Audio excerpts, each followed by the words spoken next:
Take a look at the Oriole defense presented by Car Shield. Left to right in the pasture, Ward, Tavares, and Colton Cowser in right. Your double play combination, Henderson and Jeremiah Jackson. Blaze Alexander gets to start at third. The Polar Bear back at first, and Samuel Basayo behind home plate for the Orioles. Dick Kramer to the strains of Chris Stapleton's White Horse, the new walkout song for him this year. And he gets to hear his music in this brand new sound system for the first time. He'll face Ketel Marte, one of the best second basemen in baseball typically, though off to a very slow start. And Brennan Miller, who calls the balls and strikes, signals us to be ready to play, and ready Dean Kramer is. Here we go. First pitch swinging. That is a rather rude welcome back to the majors for Dean Kramer. My goodness. That's what you call an ambush right there. Ketel Marte on the first pitch. It's 1-0, and Bennett went 443. That's getting all of one right there. That made a different sound. His third long ball of the year, his 8th RBI off the bat at 109, and 443 feet it went. And that's where Dean Kramer's fastball plays the best. And I'm going to tell you folks, that's not even a strike. That's cheating. That's looking for a fastball and looking for a fastball elevated. And Marte got every stitch of that one. First pitch, 6:37. First run, maybe by the time he rounded the bases, 6:38. Ball one to Corbin Carroll. Well, I guess you have to have a short memory if you're a pitcher. And we'll find out just how short Dean's is as he faces one of the best outfielders in the game. And Carroll takes a belt tie, strike one. This is a Diamondback team that has been on a roll lately. They were swept by the Dodgers their very first series of the year. They have not lost a series since then. Carroll gets a breaking ball and tips it off of Samuel Basayo. Yeah, it looked like the Diamondbacks might be in for a rough year with a whole bunch of pitching injuries coming into the year, and they've suffered a whole bunch of position player injuries early in the year. Carroll not only is somehow playing after suffering a fractured hamate bone in spring training and dealing with hip soreness this year, he is thriving. He tips this ball out of play. He DH'd a couple of times in the series in Philadelphia, not wanting to injure the hip even more. Yeah, and it's not been so much about the offense for the D-backs. 4 runs per game. Actually, they're tied with the Orioles right around 19th in that department. But, boy, their pitching so far this year much improved from last year. They're a top 10 pitching staff going into game 1 of this series. We saw Dean's first splitter of the game. He follows it up with a curveball. That wasn't even a strike, and the Diamondbacks are expanding the zone for back-to-back hits to start the game. That was a nice move by Corbin Carroll there. Wasn't a bad breaking ball at all. Corbin Carroll just sinks into his legs. Watch him go down and stick his nose on that. And just serves it out towards right center field.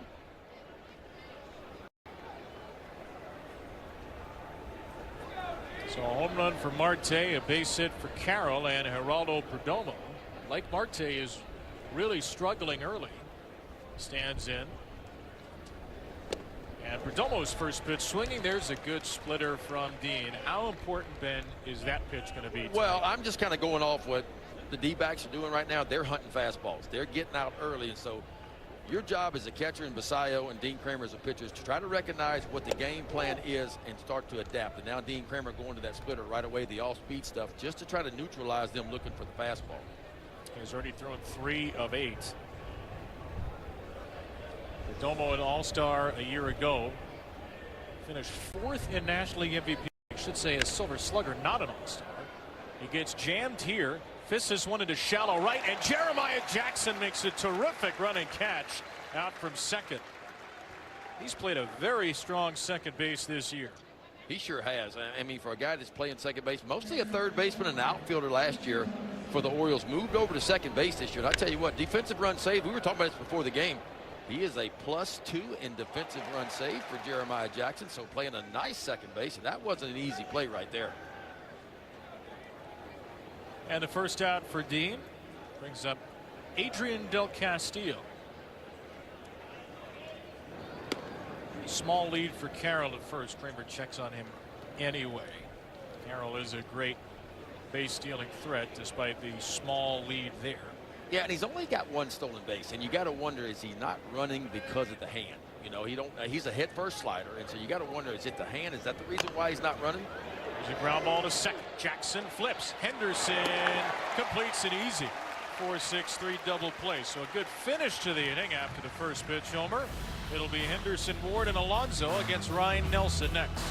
Basayo and Colton Cowser, struggling hitters who had good days and drove in runs. They're all in the lineup for Craig Albernaz tonight. And that lineup will face the 28-year-old right-hander Ryan Nelson in his 5th big league season. On the season, 1-1 with a 4.20 ERA. Look out for the long ball. Ryan Nelson has given up 4 home runs so far this year in just 15 innings of work. Now the 4 home runs were on the first 4 hits Nelson allowed this season out of his 10 total. Henderson among the major league leaders with his 6 homers. And Gunnar strokes this ball into left center field, but a good jump for Alec Thomas will lead him to it. So some hard contact off the barrel right out of the chute. This is StatCast 3D powered by Google Cloud. We'll take a look at Ryan Nelson's pitch arsenal. It's a big arm. Fastball is going to average about 96, and he uses that fastball a lot more than most, about 61% of the time. Then the slider, curveball, and cutter. His best pitch, that slider of his. Opponent's hitting just 0.67, 39% swing and miss on that pitch. Here's Taylor Ward. There's the first pitch swing, a rarity from Ward, probably because he was geared up for the fastball. Talking to Blaze Alexander before the game, who was with the Diamondbacks the last couple of years and has been with Arizona his whole pro career. He said there were games where I'd play in the field behind Ryan Nelson, and I swear for 3 innings he wouldn't throw anything but a fastball. This is not going to be one of those nights as he throws a slider. 61% is a lot in today's games. Maybe 10 years ago, 15 years ago, it wasn't. You don't see many starting pitchers throwing more than 50% fastballs these days. 2 strikes on Ward. Let's see if he goes with the heater. He does, and Taylor's on it to stay alive. And you see the arm strength that he has. That one at 98 on the outside part of the plate for Nelson. And against the right-handers, it's primarily 4-seam fastball and slider. That's really going to be the main 2 pitches he attacks right-handed hitters with. Now, the left-handers, he'll mix it up a little bit more. He'll show the slider, the curveball, and the cutter to go along with the fastball. Fastball 98. He strikes out Ward. So a good start for Nelson, who gets the first 2 Orioles. Nelson's last time out, man, he was good against the Mets. 5 2/3, only 1 run he allowed, didn't walk a batter, and punched out 5. How about Pete Alonso versus Ryan Nelson, huh? 455 with 4 long balls and only 1 strikeout. And our Bet365 player prop spotlight. Bet365, our winning is everything, is Pete to homer at plus 400. This pitch from Nelson to his nemesis, that is too tall. Also talking about Blaze about Nelson, he said he expected that after they were done after BP, Pete Alonso would be front and center in the hitters meeting because of the way he has seen Ryan Nelson, the way he has hit Ryan Nelson over the years. Obviously, Pete should only see Ryan Nelson in 1 outing this year unless Ryan is traded. The Orioles and Diamondbacks only play once, but Alonso has homered off of Nelson in 3 consecutive seasons. Yeah, well, he's in a plus count right here. You got to be looking fastball here. Take the slider and hunt that fastball. Takes the fastball wide. It's 3-0. 2 for 4, a 2-run double, a sharp single, and a walk for Pete yesterday. One of his best games of the year. Let's see if he has a 3-0 green light. It's ball 4. The world may never know.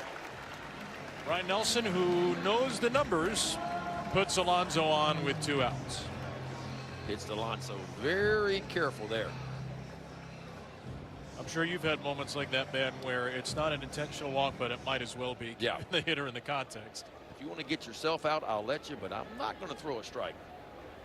Well, yesterday in the first inning, Pete walked with 2 outs, and Samuel Basayo followed up with a home run. Second of the year for Basayo, who was really in big need of a big hit. Just 6 for 40 on the year, but 6 walks and now those 2 home runs. He would walk later in the game as well. And Basayo hits a ground ball to second base. Marte ends a scoreless inning. 12 pitches, pretty much all of them heaters for Ryan Nelson. 1-0 Arizona in the first inning of this series. Dean Kramer back to the mound. Ended the first inning on a ground ball double play against Adrian Del Castillo after Ketel Marte homered on the game's first pitch. Young Jose Fernandez has been one of the breakout stars early this season in Major League Baseball. He takes a cutter for a strike. Fernandez, who is not on the opening day roster, has been one of the most clutch hitters in the game, including a go-ahead home run in the 8th inning in his big league debut against Detroit. The veteran Carlos Santana is on the injured list with an adductor issue, and Fernandez has just hit the tar out of the ball since coming up. Two homers, a double, 7 RBIs in his 9 starts, and 2 home runs in his debut in the game against Detroit, including the eventual game winner. But he's no match for that sharp pitch from Kramer here. Was it a slider? Was it a cutter? Whatever it was effective. It had nice movement. Watch where he starts this ball. Look where Basayo set up just on the outside edge and just works it right off the outside corner. Here's a good look. See the dot on the back of it, one on the front of it as well, and a really good pitch for Dean Kramer, and a good start at the top of the second.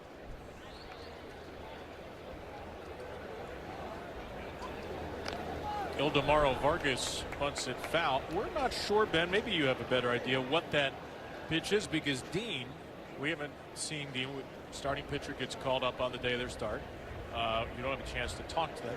Traditionally, you do not talk to the starter on the day of the start. And Dean threw some sweepers in 2023, but really hasn't thrown a slider since. He said he didn't like that pitch. It hurt his arm a little bit. So he's been all cutter the last couple of years. As this ball's floated up the middle, Vargas with a base hit on a splitter. So I don't know if that's a cutter maybe with a little bit different depth. It's called a slider, or if it's something that Dean has truly picked up in the last few weeks. Well, we'll keep an eye on the velocity, because last year the cutter was about 87 miles an hour. So if we start to see some of those similar shapes at 83, 84 miles an hour, it's probably going to be the slider. Going to be a good post-game question for Dean. Facing Nolan Arenado. Chases that cutter. Strike 1 to Arenado. First year Diamondback. A likely future Hall of Famer. He's won 10 Gold Gloves, 5 Silver Sluggers, and been an All-Star 8 times. Very few people in the history of the game with that combination, but he has really fallen off offensively the last couple of years. Last season down to 237 with a 666 OPS in 107 games with Arizona, and this year 9 for 50, 1 walk, 1 double. The career numbers are wonderful, and of course the defense is even more impressive historically. 0-2. Fouled away. It'll be going to be important for Dean Kramer against the right-handers, I think, tonight, is show him that 2-seam fastball in just a few times, because you know he wants to get to the cutter, slider, the split finger fastball, all those pitches. So it's going to be important for him to use both sides of the plate.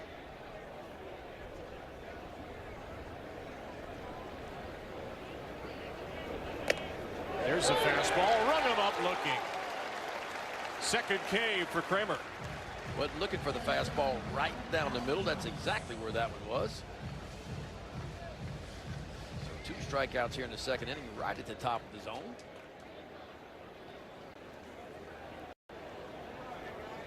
Dean, not typically a big strikeout pitcher. 147 last year and 171 2/3. And a little low for Alek Thomas, ball 1. Or was it? Or was it?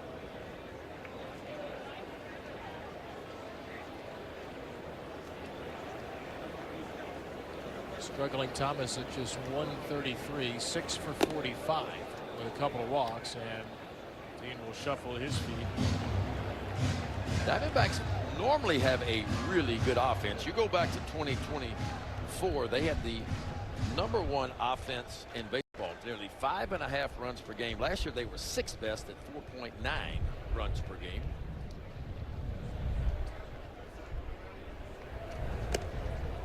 Two and 0 to Thomas is up and away.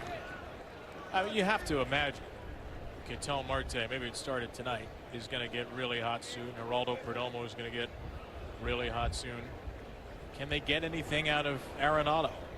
Is Alek Thomas better than he's been? He's been historically very below average in his career at the plate. Never had an adjusted OPS higher than 81, so never better than 19% below league average. They do have a very good outfield prospect named Ryan Waldschmidt, crushing the ball in AAA right now. 3-1 for Thomas.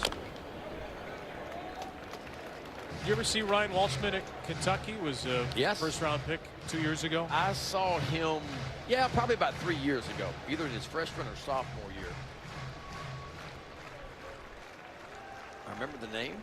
Ken Rosenthal mentioned him today in a column for The Athletic.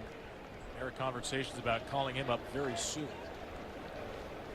Vargas will run on a 3-2 with 2 outs, and Thomas fouls it away.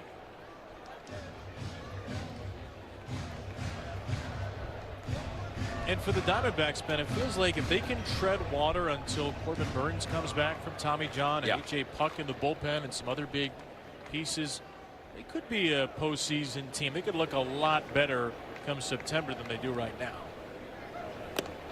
Strike 3 on a fluttering splitter. 3 Ks for Kramer in a scoreless second.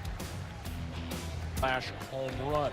12 homers for the Orioles. That guy's got half of them. Gunnar Henderson. Samuel Basayo had a first inning home run yesterday. The Orioles' only long ball of a 6-2 win.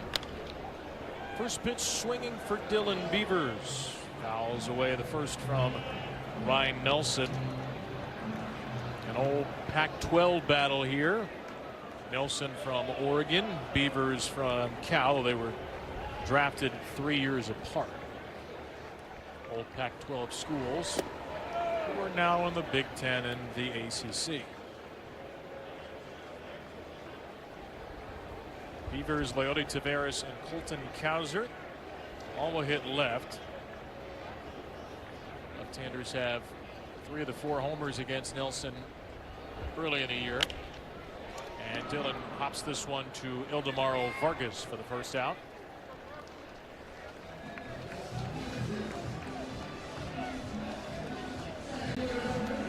Well, the Diamondback rotation, even without Corbin Burns, Ben, and Merrill Kelly, who's going to come off the aisle tomorrow, has been very strong. The 6th best starting pitching ERA in baseball coming into today at 3.38. D-backs have been able to nickel and dime it pretty good here because the offense hasn't been great, but the pitching staff has been really good, and that's the reason why they have won 6 of their last 8 games. Strike 1 to Taveras. How about Eduardo Rodriguez? 18 innings, 1 run. And then Michael Soroka is 3-0 with a 287, 23 strikeouts in 15 2/3. Yeah, the only run that Rodriguez gave up was a solo home run. Remember, Rodriguez started the championship game of the World Baseball Classic for Team Venezuela. He is expected to pitch on Wednesday. And if he does, the Orioles will finally face a left-handed starting pitcher. This is the longest season opening streak in Orioles history. Assuming Rodriguez throws Wednesday and Cali tomorrow, the Orioles will not face a left-handed starter until their 18th game. What a difference a year makes, huh? Felt like they faced 17 in 18 games last year. There's a slider, and Taveras is down swinging. Ryan Nelson's got that big arm. We've seen him up to 98 miles an hour. How about those outfits? Right behind home plate, too.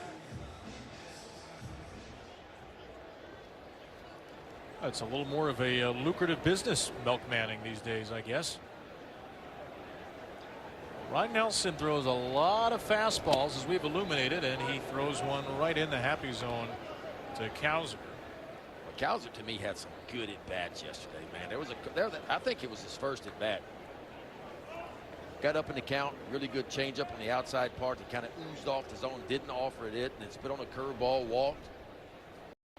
Like he's seeing the ball maybe a little bit better.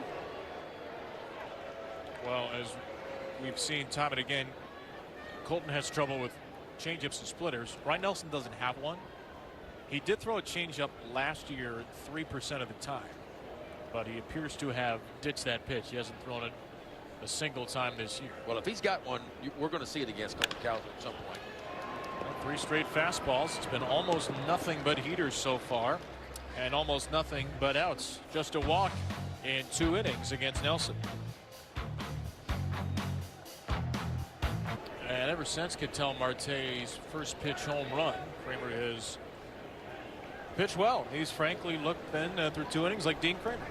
Yeah, I think he's looked good. I mean, the fastball, the 2-seamer's got some life tonight. The 4-seamer top of the zone. He's throwing some nice splitters as well. And the slider looks good too.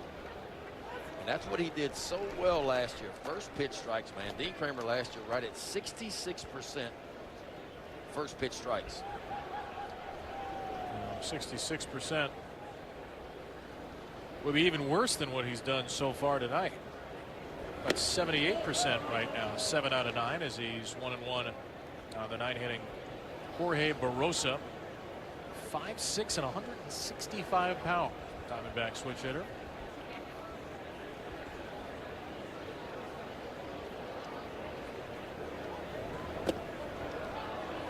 Yeah, Diamondbacks have what, 3 switch hitters in their lineup? That's unusual.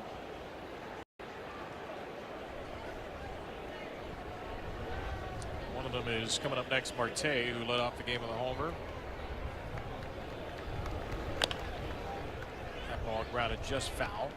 Well, for Dean last year, he really turned on his season when he figured out his splitters. A tough splitter the first couple of months of the year, and it was a tough start period. We know about Dean's early struggles in April, so it's good to see the splitter moving well early in this game.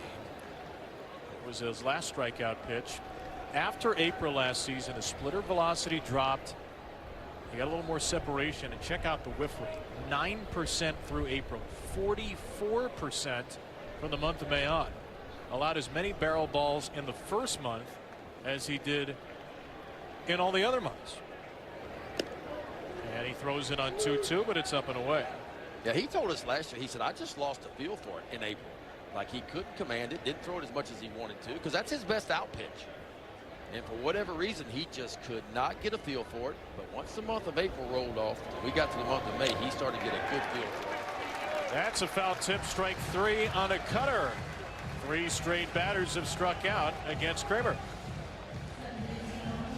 3 straight and 4 out of 5. And boy, 3-2 pitch, you can't throw a 3-2 pitch any better than that right there. Not a fastball, it's a cutter, and it's located perfectly at the bottom of the zone. Well, I don't know if Marte will get another fastball about elbow high again here. He will get one that's well off the plate. Ketel Marte, 3rd in the MVP voting 2 years ago. Diamondbacks have had a player in the top 4 back-to-back years, Marte and Perdomo. And there's another splitter. It's hit foul. Check out this splitter that Dean threw in between innings. Wow. Look at Bazios. It says knuckling. You know, that's the difference between a splitter and a forkball. If you get your fingers wider, the pointer finger and the middle finger a little bit wider, that ball will sometimes knuckle a little bit, and that's what that one did. You'll see the velo go down. Marte again to right field. This ball soaring through the night, and that one is gone. He launched a fastball onto Utah Street on the first pitch of the game and takes a curveball in that general direction on the 4th pitch he sees. It's Marte 2 and everybody else nothing. Goodness, huh? Talk about locked in. This is a guy that was hitting 197 going in. There's your breaking ball, boy. It hung up in the zone just about belt high. Marte 2 at bats, 2 long balls. That went over the bar that's currently under construction. So we'll find out as Dean throws a good splitter if that landed in the bar or on Utah Street, because his first home run was well on the Utah Street, 443 feet. This is an Arizona team that came in with just 9 runs, the second fewest in baseball. Only the Giants had fewer home runs. Giants had 8 when play began today.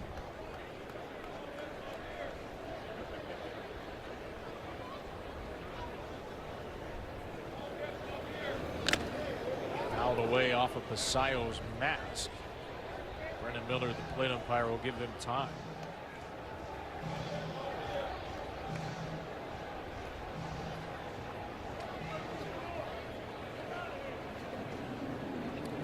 Go out and take a look at Messiah. Watch this four-seam fastball, inner third. I mean, that is square right to the forehead. And of course, Adley Rutschman's on the injured list with ankle inflammation. The Orioles think it will be a very short stay, but Messiah has caught 3 games in a row. Night game Saturday, day game yesterday, and a night game again today. Scott Behringer and Craig Albertez want to make sure he's okay. Maverick Hanley is the backup catcher at the moment. Sam Huff, who has some big league experience, is with the team on the taxi squad, not on the active roster. Weston Wilson also joined the taxi squad today for about an hour and a half, and then was officially added to the roster with Brian Mountcastle placed on the IL. So Basayo stays in there for a 1-2 on Carroll. And he strikes out. 5 straight outs now for Dean Kramer are strikeouts. And that might have been the best splitter of the night so far. Starts it right at the bottom of the zone and works it gently off the outside edge. There's a perfect look at that splitter. That's almost a forkball, man. He's got the fingers really wide and some good action down and away. 2 down for Geraldo Perdomo. First pitch swinging, he pops it up. Henderson sprinting out into left. Will give way to Ward on a hop, skip, and catch. 2 home runs for Marte. All the runs in the game so far. Back to Oriole Park. Kevin Brown, Ben McDonald here in the booth. Rob Long downstairs, and our wonderful Masson crew back with you. 2-0 Arizona lead here in the bottom of the 3rd. First pitch non-fastball for the first time today. Ryan Nelson had almost nothing but fastballs in the first 2 innings. Throws a curveball to Jeremiah Jackson. Jeremiah sitting on that fastball. He should be. Well, he had himself a good series too against the Giants. Best series of the year for Jeremiah so far. 5 for 12, a homer. Drove in 2. Yeah, I got a hit in all 3, so a modest little hit streak for him. Batting average up to 275. Jackson pops this one into right. Carroll fighting a little bit of sun makes the play. And now Rob Long is going to be Blaze Alexander for the first time against the Arizona Diamondbacks. Absolutely. We had a chance to talk to Blaze before the game today. The first thing he revealed to us is that he owes his former teammates some fantasy football money. They did not want him to pay them electronically. They wanted him to personally deliver it when they came here to Camden Yards. So he told us when this media scrum was over, he was going to pay them. Now, in the scrum, he was asked, was this another series against any other team? He said, yes, they're my former teammates, but this is just baseball, another series. When the scrum was over, I pulled him aside. I said, if you go 2 for 4 tonight with a home run, I'm going to ask you that same question tomorrow. And he laughed and winked and said, Rob, you asked me that tonight. I'm going to tell you, no, it felt good. You always got a little extra, Rob. You got to have it. Come on, Ben. He's human, man. Oh, yeah. He's human. You traded me, that's what you traded away. Traded for Cade Stroud and a couple other minor league players. And this is a matchup he said he's very comfortable with because in 2020, he and Ryan Nelson during the COVID season were rehabbing together. Well, he said he had his appendix removed and Ryan was rehabbing an injury as well. So he said he faced Ryan probably 20-25 times that summer. And he gets a fastball here from his buddy. Well, we're seeing what kind of fastball Ryan Nelson has. A couple times the Orioles have been in plus counts and not been able to barrel up that fastball. He's got a little bit of extension too, does Ryan Nelson. 6 feet 7 inches, so he's in the 69th percentile when it comes to extension towards home plate, meaning that fastball that you're seeing at 96 is playing a little bit better than that. A lot of rise on that fastball too, can make it tougher to pick up. There's 2-2, and that fastball's low, which is not where it typically plays. So 3-2 for Blaze. If Blaze got something other than a fastball, he might be the most shocked person in the ballpark right now. As well as he knows Ryan Nelson, he has to be geared up for one thing and one thing only. And he got it, and he fouled it off. That's what I'm talking about. Just a little bit late on those fastballs so far.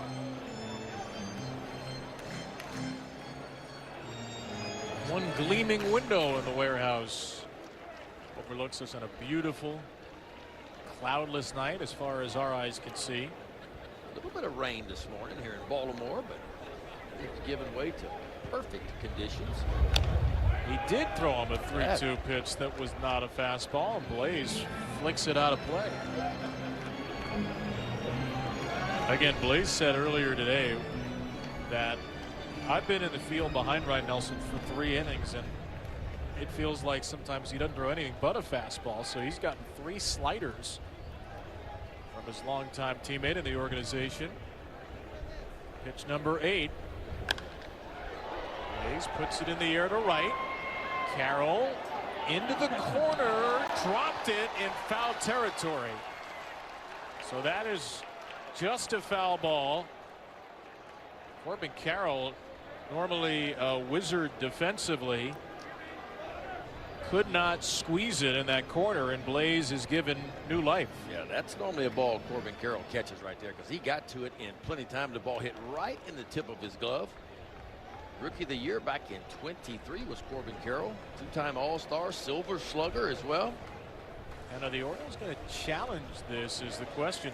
He may have touched that ball in fair territory.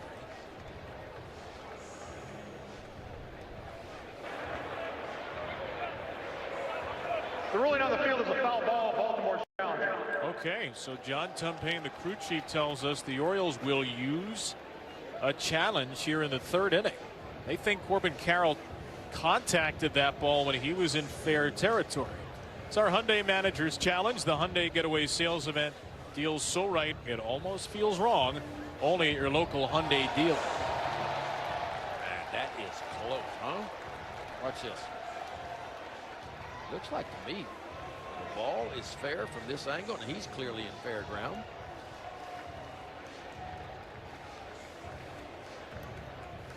Now there's not a camera obviously that is directly on the line, and that may be the issue here. We know how hard it is for the replay operations center to overturn a close call. His body is certainly in fair territory, but it's where is his glove. If his glove's in fair territory when the ball hits it, then it's a fair ball. Can you definitively say that from that last angle? That's the question. Well, the angle we have is not perfect. Like I said, if you had an angle right down the line.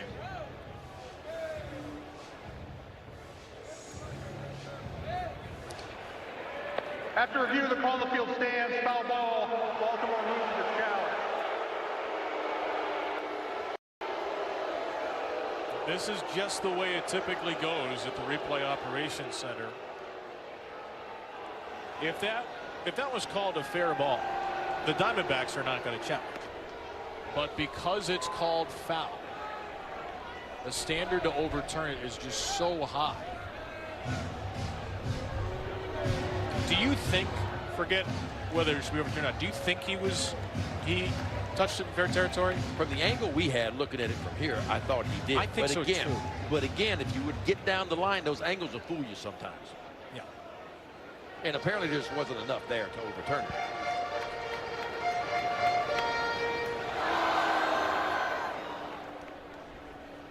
So after a long wait, a couple of minutes since the last pitch, Ryan Nelson and Blaze Alexander have unfinished business. It'll be a ninth pitch to the Orioles 9-hitter. And there will be a 10th. They do know each other well, don't they? They do.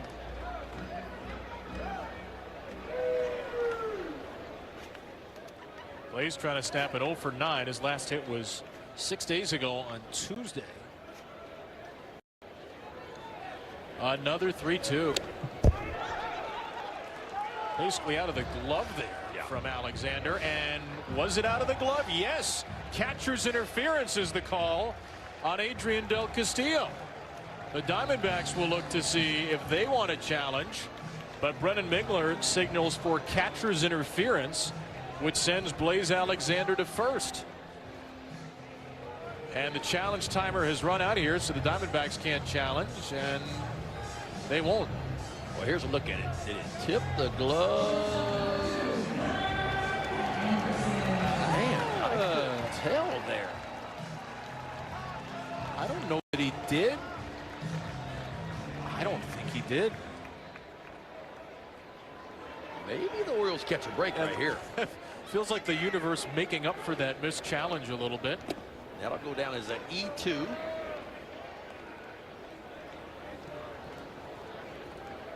That is a reviewable play, but you could see, I think that's Jeff Bannister, the bench coach, on the phone. He seemed frustrated that the replay room for the Diamondbacks never gave him a clear answer. You have 15 seconds to challenge, and now Miller had something to say because Torey Lovullo was barking. So 1 on, 1 out. And Gunnar sizzles this ball. Check the stitches. Right center field. Thomas has it bounce past him. Henderson's flying into third with a run-scoring triple. Alexander is in. Gunnar blazes around the bases, and it's 2-1 with a man at third. Well, welcome to Gunnar Moore.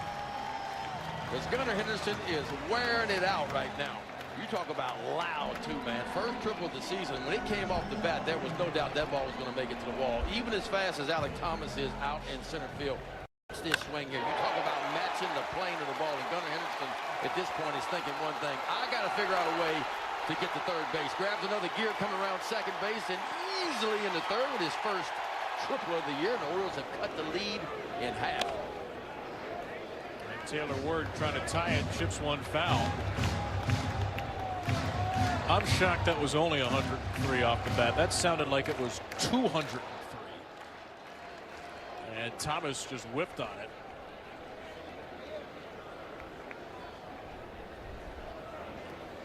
The infield is back for Arizona as that ball is blocked by Del Castillo. Yeah, I'm a little bit surprised the infield playing back too. And if you're Taylor Ward right now, you're just thinking about worst case scenario, ground ball somewhere in the middle infield. That will tie the game. Love to have a base hit.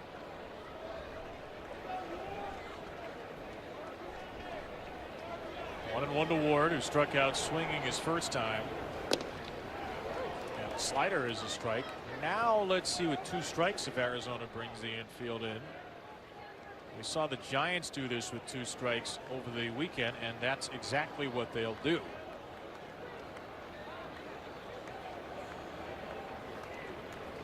Settle in on the edge of the grass for a 1-2. And Ward takes strike 3, and he's mulling it over in his head. He will not challenge. And he is struck out for a second time. Such a big pitch, a big at bat. Ryan Nelson grabbed a different gear. Typically this year, KB, he's not been good in these situations. I know opponents hitting 172 off of Nelson coming in, but with runners in scoring position this year, 429 off of Nelson. And a good non-challenge. That ball was in the zone. So here is Pete with 2 down. And we'll see if Ryan Nelson wants anything to do with him this time. Pete has seen 5 pitches in the game. None of them strikes. Again, he's homered against Nelson in 3 consecutive years. That's a slider. Close, but it'll be ball 2. Nelson wanted that one too. He thought he made a perfect pitch with a slider down and away. Didn't get the call. So green light special here for the Polar Bear. Hunt that fastball and go get it if it's in the zone. There you go. Good take. A guy who throws pretty much nothing but fastballs just gave Pete sliders in 1-0 and 2-0 counts. It's a level of respect that Ryan Nelson may have for Pete Alonso and only Pete Alonso. 2-1. Pete's geared up for the heater, his first swing of the game, and he missed it. Top shelved at 98, and it's 2-2.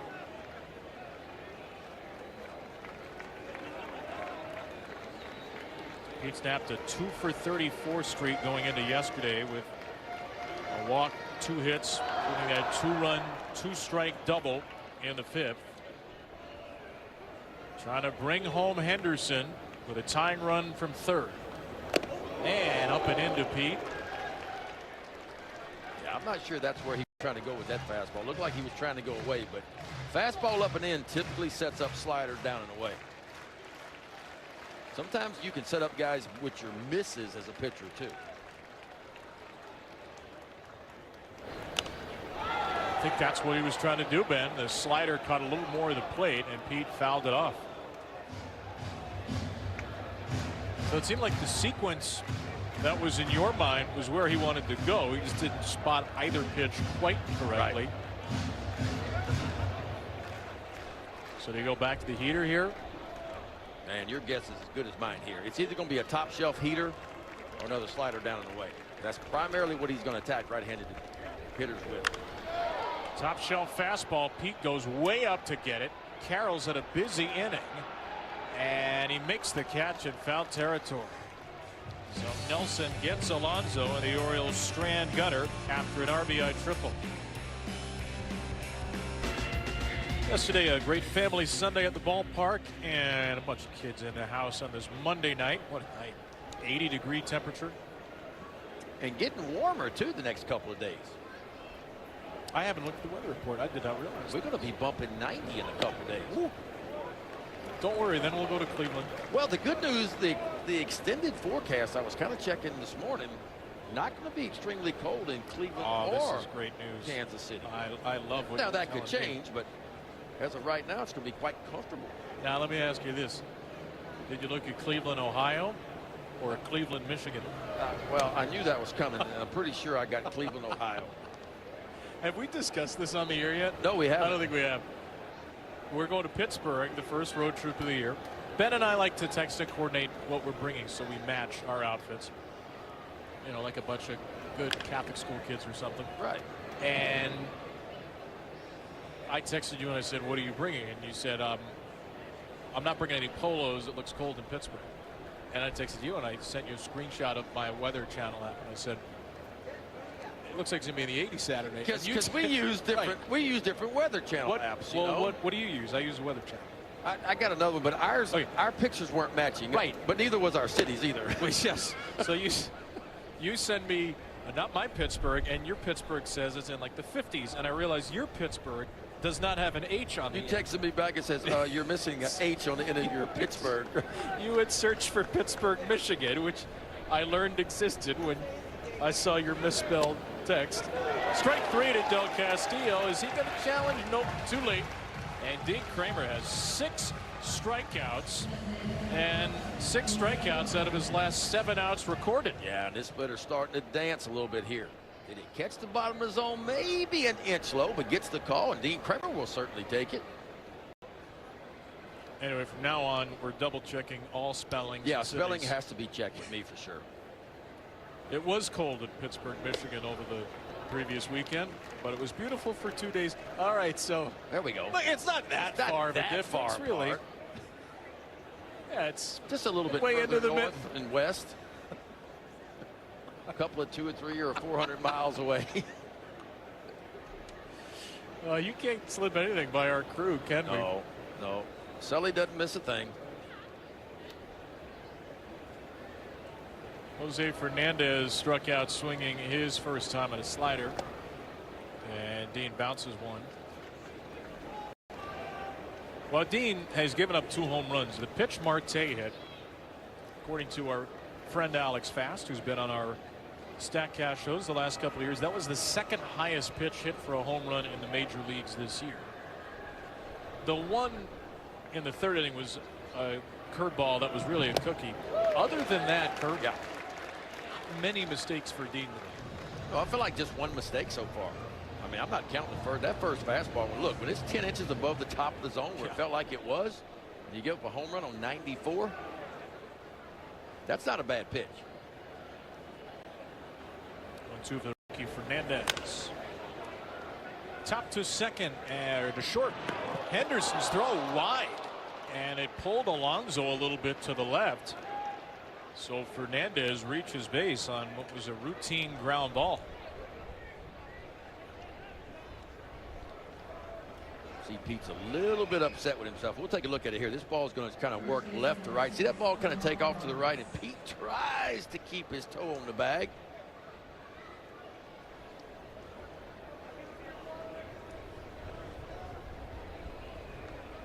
That will be an error on Henderson, his 2nd of the year.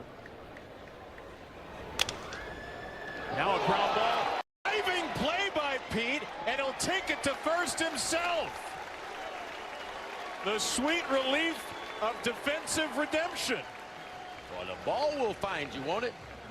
And Pete Alonso's made some outstanding plays in an Oriole uniform here in 2026, and this is as good as any of them right here.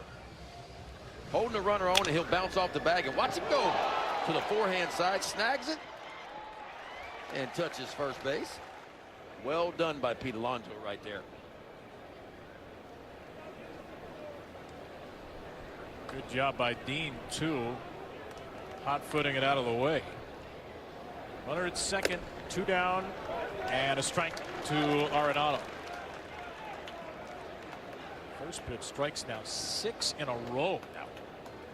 He is pumping them in there. The Diamondbacks, their overall batting average not great, 226, but runners in scoring position, they're 12th in baseball. So they perform well in these situations.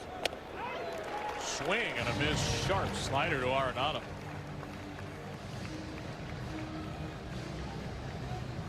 Arenado struck out on a high 2-seamer his first time. Diamondbacks' first opportunity with a runner to second today. The runs were both on solo homers.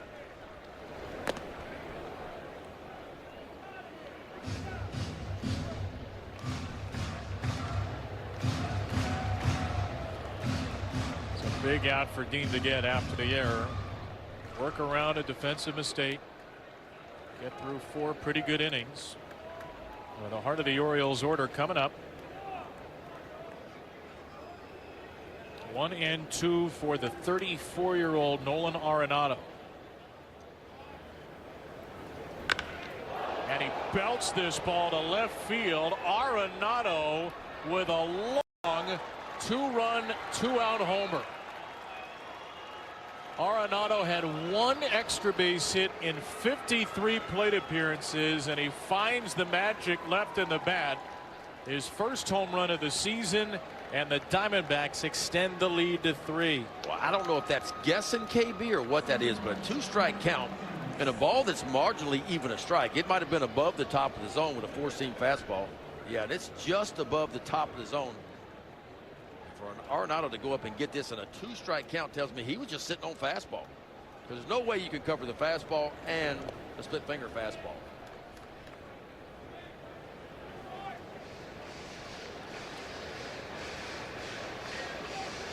Well, for a team that came in with the 2nd fewest home runs in baseball, 3 so far tonight.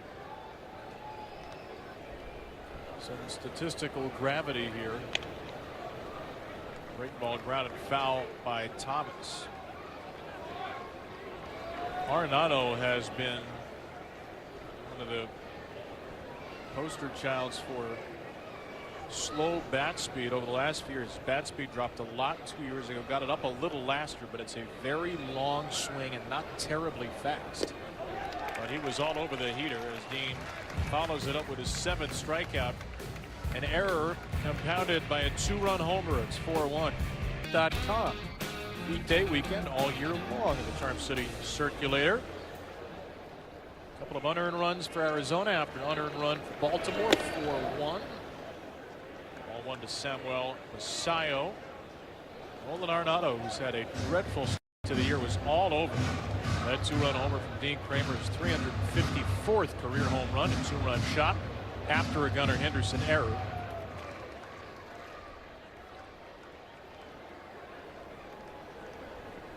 So the Orioles have a little digging to do to win their 3rd straight game. They are down 3. Let's go to our Xfinity Power Connections. Samuel Basallo, a big part of the offense yesterday. A first inning 2-run homer. The O's with 6 runs in back-to-back games. They've scored in 9 of 16 innings. Picking up the stolen bases as well. Basallo goes way up top to get this ball. Yeah, a couple of days ago, we saw pictures of Oriole first base coach Jason Bourgeois bringing out a giant television, placing it to the first base side of the pitcher's mound, and having base runners simulate steals and leads against a pitcher on a giant TV screen. A little jam shot over to Arenado, who retires Basallo. You ever seen that one before? No, that one was new to me when I saw that. And I mean, it had to be like a 72-inch big screen TV too. Halfway between the pitcher's mound and first base. Jason's got some interesting coaching techniques. He uses a tennis racket and a tennis ball to train outfielders and help work on their first step. 50 pitches deep for Ryan Nelson. And a breaking ball low to Dylan Beavers. Bourgeois said he thought it was 80 inches. It was big, whatever it was. Greg Albert has said, I don't know how he got power. A long extension. Yes. All the way by Beavers, 1-1.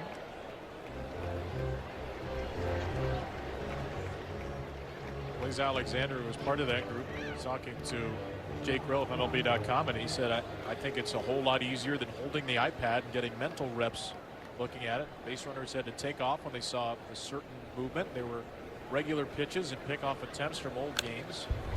Giants pitchers that were zoomed in on the TV.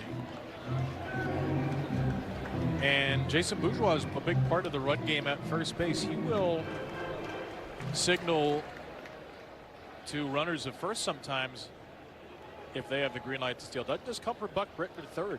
Jason's involved as well. That ball slammed right to first and picked above the dirt by Vargas. The Truist Club is the newest private all-inclusive experience, providing a year-round platform to host clients, reward teams, and stand out in a crowded market, offering prime home plate views and combining the atmosphere of this iconic ballpark with a premier game day environment. No planning, no logistics, no stress, just show up. Go to Orioles.com/Truist Club. Seed by Beavers, followed by a pop-up from Taveras, and a shutdown 4th inning is in the books for Ryan Nelson. Just 1 unearned run through full limited edition bucket hat, and don't miss the Battle of the Bands. That will be outstanding. A great Battle of the Bands we'll have in a couple of Fridays. It'll be a City Connect Friday, our 2nd of the year. It'll be our first time to see the City Connect uniforms in person after last Friday's game was on Apple TV. I love them, man. I think they look really, really smooth. Incorporating a lot of elements of the ballpark, the green of the seats, the home run plaques on the sleeve. 2-0 from Dean to Jorge Barrosa here. I mean, it's been such a strange night for Dean. 7 strikeouts, no walks. He has looked absolutely dominant at times. He's also allowed 3 home runs, tying a career high for the 5th time. And that ball whacked to right by Barrosa. Only got 1 career homer. This one's off the wall. Cowser will heave it in after a leadoff double.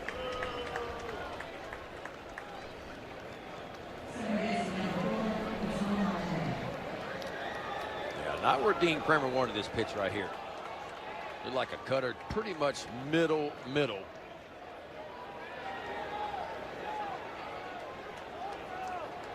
Dino's got to go to work here. Orioles down by 3 here in the 5th. And he's got to go to work against Marte, who's homered off a high fastball and a middle curveball.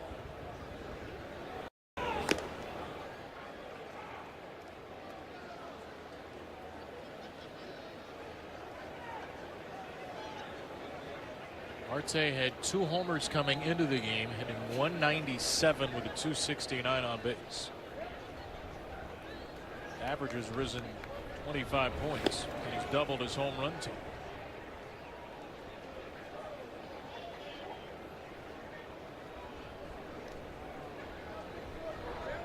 This is a really tough top of the lineup. Marte, Carroll, Perdomo. All of whom have been top 5 MVP finishers in the last 4 years. How about that? 2-0 splitter. The first pitch Marte hit was a home run ball up there.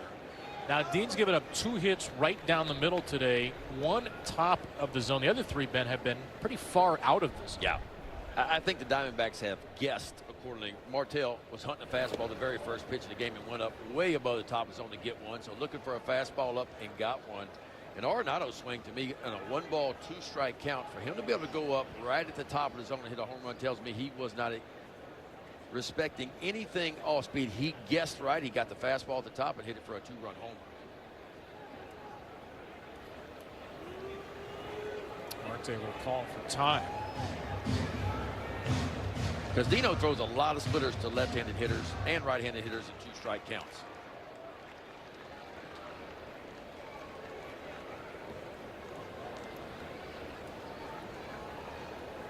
For the 3-1.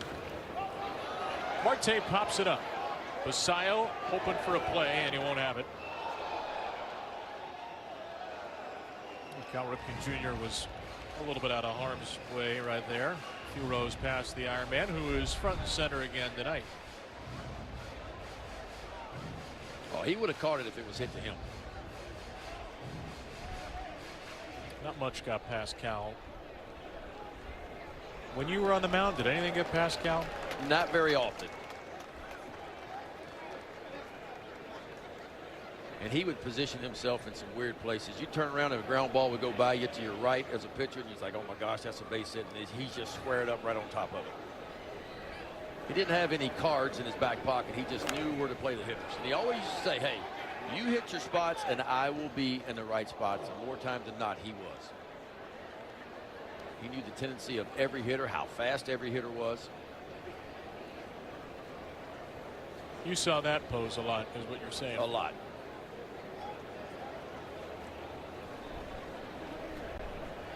Four straight splitters to Marte. Make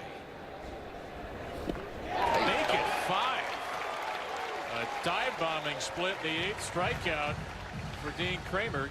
2 shy of a career high. Big time splitter right there. 3-2 count. You want to throw a strike. Got a runner on second, nobody out, and watch this. In the zone, and it just bottoms out and works gently down and away from Marte. Almost has the look of a 2-seam fastball, but boy, it doesn't have the action. There's another splitter, make it 6 in a row. That did catch the corner of the box. It was called a ball to Carroll. Singled and struck out swinging. Dean gave up 6 runs in 4 2/3, 3 homers against the Diamondbacks last year. Yeah, that was out in Arizona. He's not had a ton of luck. The pitch is called the ball. Catcher's challenging. I think Dean wanted to Samuel Basayo to challenge that, and Samuel got the challenge off just barely in time. And a good thing he did. Yes. The count is 1-1. Baltimore has 2 challenges remaining. Dean looked like he wanted to challenge himself, which we did see him do in spring training. But Basayo did it, got it right, gets ball 2 flipped to strike 1.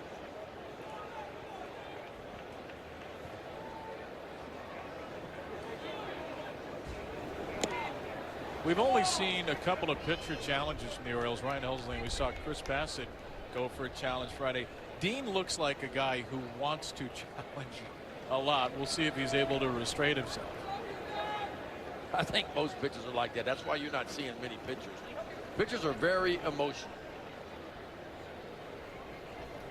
Top shelf heater and a good one to Corbin Carroll. Yeah, Dino still carrying that velocity, man. 71 pitches in, 94 miles an hour, top shelf. So now he's got Carroll set up if he wants to throw the splitter here. Elevated fastball normally sets up that splitter. Yeah, he missed with a splitter. Basayo fakes a throw. Saw on the drop there, by the way, pitchers are 48%. Pitchers have only attempted 21 challenges on the year. They're 10 for 21. Batters have attempted 435. Catchers 476 into the night. The catcher's been way more successful than the hitters. Well, if you throw it 2-2, you might as well throw it 3-2. He did, and Carroll is out in front of it. Boy, that one just didn't have the action in there. That one just kind of fluttered in there. Didn't have a whole lot of depth to it.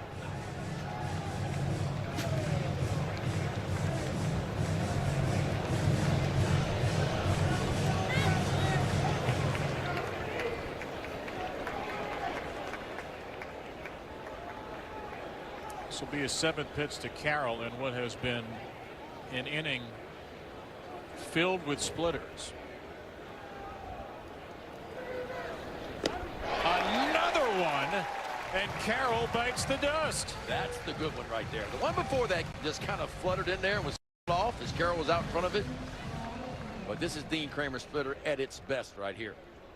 There's another perfect look at it, and watch this one bottom out. It has run to it. Looks just like the heater coming in, and Dean Kramer collects yet another strikeout.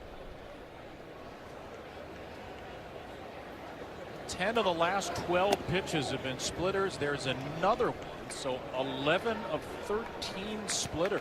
Well, this would be huge for the Orioles and huge for Dean Kramer to get out of this. Leadoff double by Barossa, and now back-to-back strikeouts. A runner at second, nobody out against Marte, Carroll, Perdomo. That is a real hornet's nest. Or maybe you could say a snake's pit. 12 out of 14 splitters now. Will he keep going back to that well?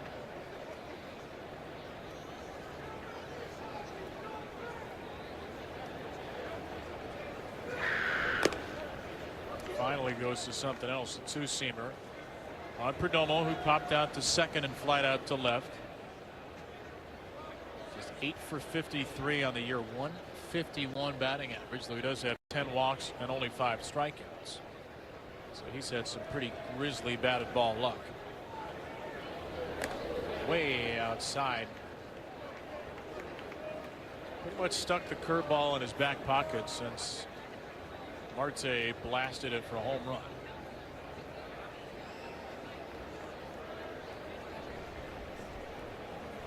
Adrian Del Castillo is on deck. Kramer steps off. Del Castillo 0 for 2 with a strikeout. So if I'm Dean Kramer right now, and I know Del Castillo's hitting 353 and Perdomo's only coming in hitting 157. But no way 3-1 count with that runner at second base I'm giving in here. He did exactly what he's been doing to the last 3 hitters. Just trying to split him in half.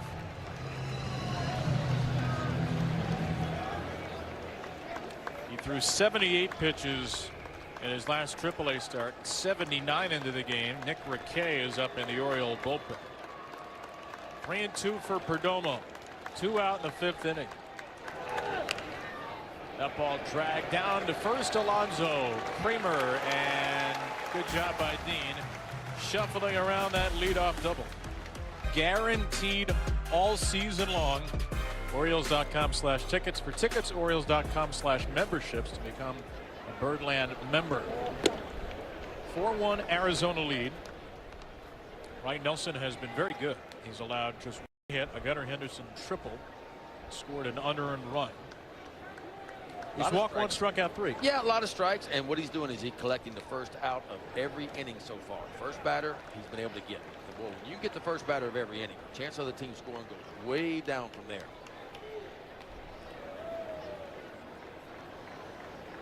Nelson has now allowed 6 unearned runs on the year, which is tied for the most in the majors with the Angels' Walbert Urania. Only 7 earned runs. Hauser to deep right field. That ball will turn foul. How fast are the hands of Colton Cowser, man? Elevated heater, puts a barrel on it, just a little bit out in front of it.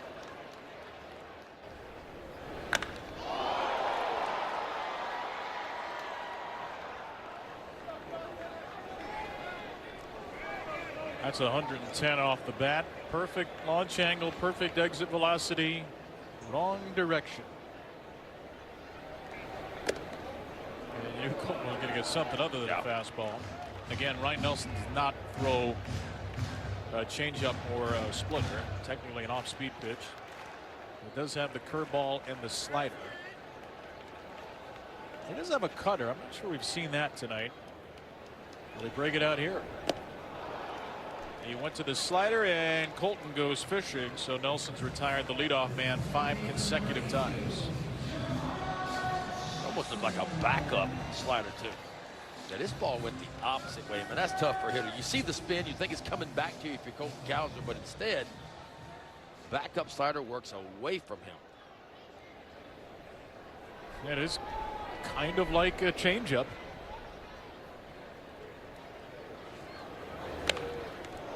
Oh, Jeremiah Jackson just hit somebody in the Oriole dugout. I think he hit Craig Albernaz. I think he did.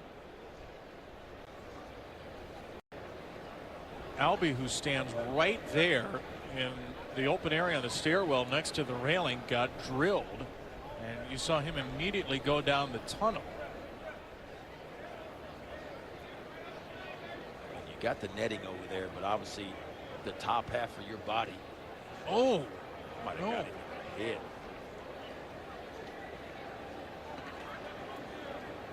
Oh my gosh.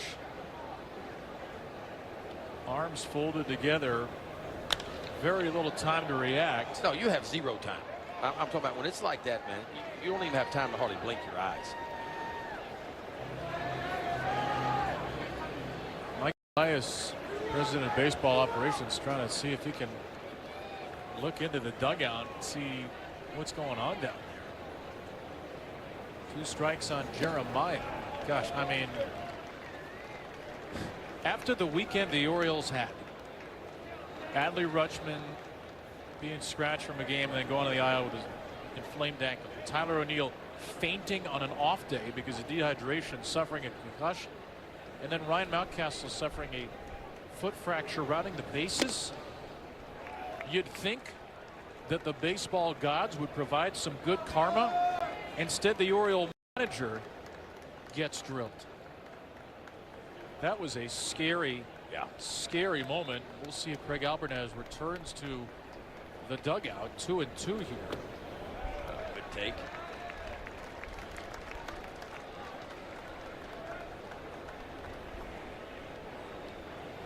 I mean, how many times did all of us say, well, they can't have worse injury luck than last year?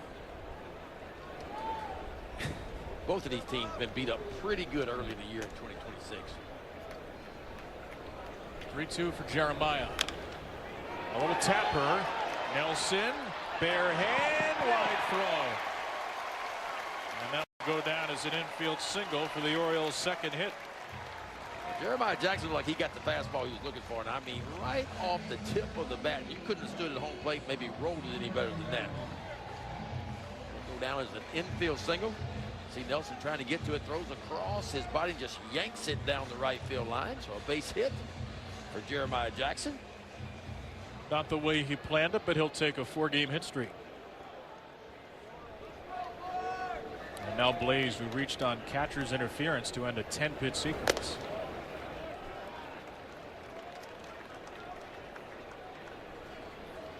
Blaze said today, I actually think this will be one of my more comfortable series. You heard Rob talk about how Blaze felt about playing against his old team, but he thinks there will be a comfort level. Not to say it's going to be easy facing the pitchers, but just a level of comfort knowing the other faces, maybe knowing tendencies. He definitely has an idea how the pitchers want to attack him. He's seen these pitchers a lot the last few years. Nelson attacked him under the hands, and it's 3-0.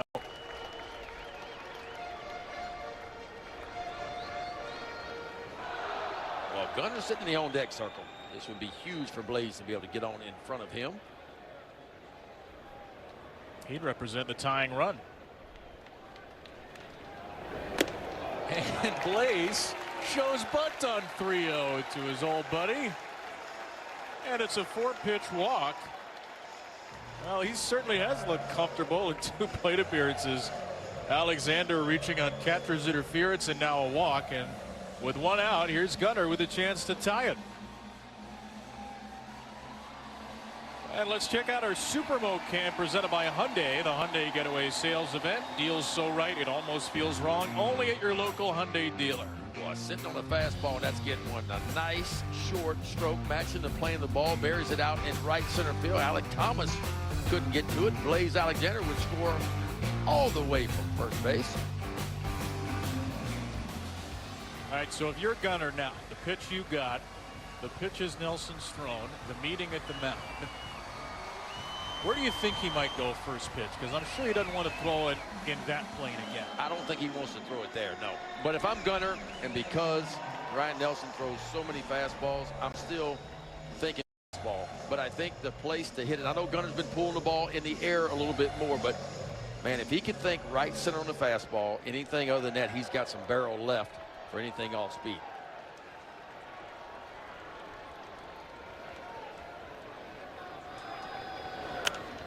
Got a first pitch cutter. Nelson chasing after it with Del Castillo. It's in the Diamondback dugout. The first cutter Ryan Nelson's thrown in the game. And that's the pitch that Gunnar Henderson will absolutely smoke if this left just kind of enter third. But if you get it in, you can have some success on it. But you got to be careful going in there, because if you don't get it in there, he will turn it around. That was a pitch he hit for a home run against Logan Webb on Saturday night. Muscled the cutter out over the high wall and right. How about this note? Don't have to worry about a team matching up with Gunnar. The Diamondbacks do not and have not had a left-handed reliever on the roster all season. That is odd, isn't it? Gunner's got to be pretty happy about that. Yes, they used 5 relievers yesterday against the Phillies in their win. Although this Arizona bullpen has been off the hook as of late. They have been outstanding. 2 on, 1 out, 4-1 Diamondback lead. Henderson not too tempted by the hook.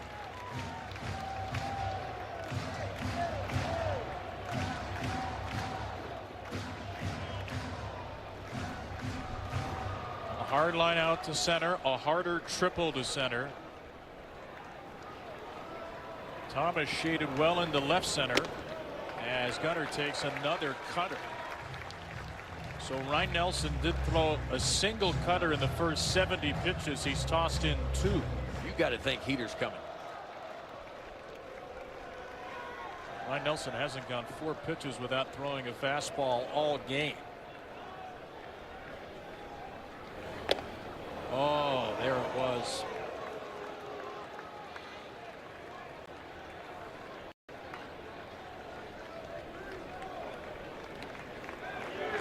Gunnar seemed to realize as soon as it went by what he let go by. Now 2-2. What a pitch by Ryan Nelson. Man, that's tunneling at its best right there. 4-seam fastball kind of down and in, and watch where this little slider starts almost in the exact same spot as that 4-seamer. But instead of it being a fastball, it's a slider. He drifts it down and in and just underneath the bat of Gunnar Henderson, and a big strikeout. What a pitch. What an out. But damage is not necessarily done. 2 on for Taylor Ward. And Ward has been first pitch swinging tonight. He has not timed up this fastball well. Taylor still in the big league lead with 10 doubles. He has 10 doubles and 10 walks in 15 games. Yet to homer as an Oriole.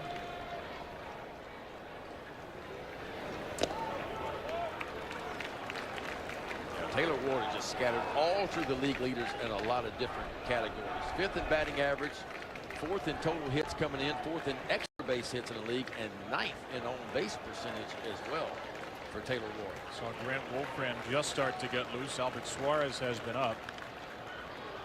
It will be Suarez if the Orioles don't score here. He's been loose for quite some time. However, with lefty righty switch hitter coming up, if the Orioles can get a couple, maybe Grant Wolfram becomes part of the equation. There are a lot of pockets in this game where you could use Wolfram. Way upstairs, it's 2-2 to Taylor.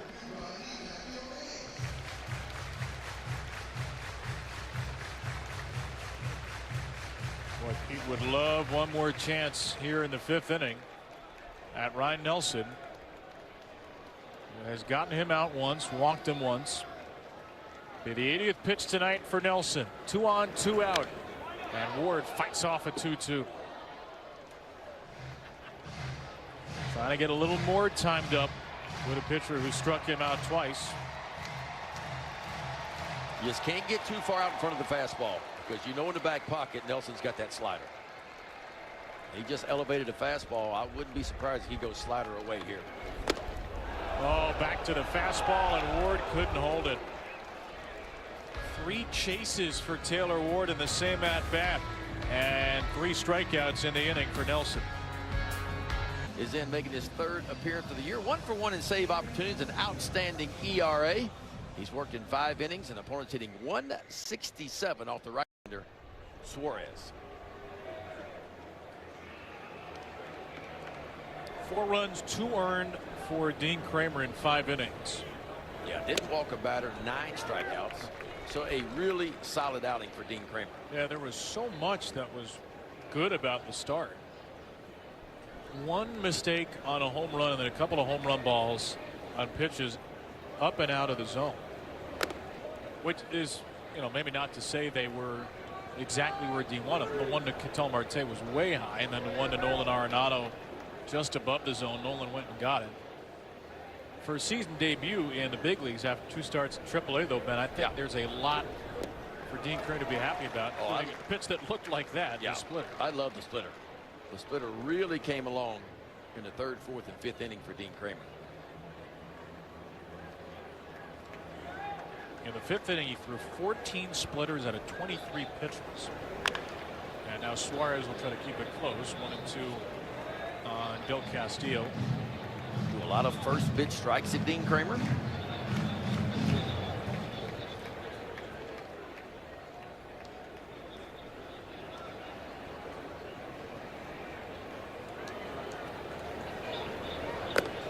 Up high from Suarez, who's pitching on 2 days rest. Saw Albert Friday, the final 2 innings against the Giants, just 18 pitches to get through him. Allowed a hit, got a strikeout. Taylor Ward helped him out with a home run robbery of Harrison Bader.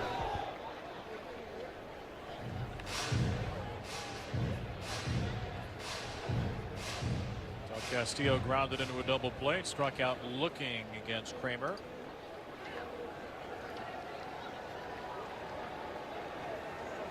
The 2-2. Toward the middle and through.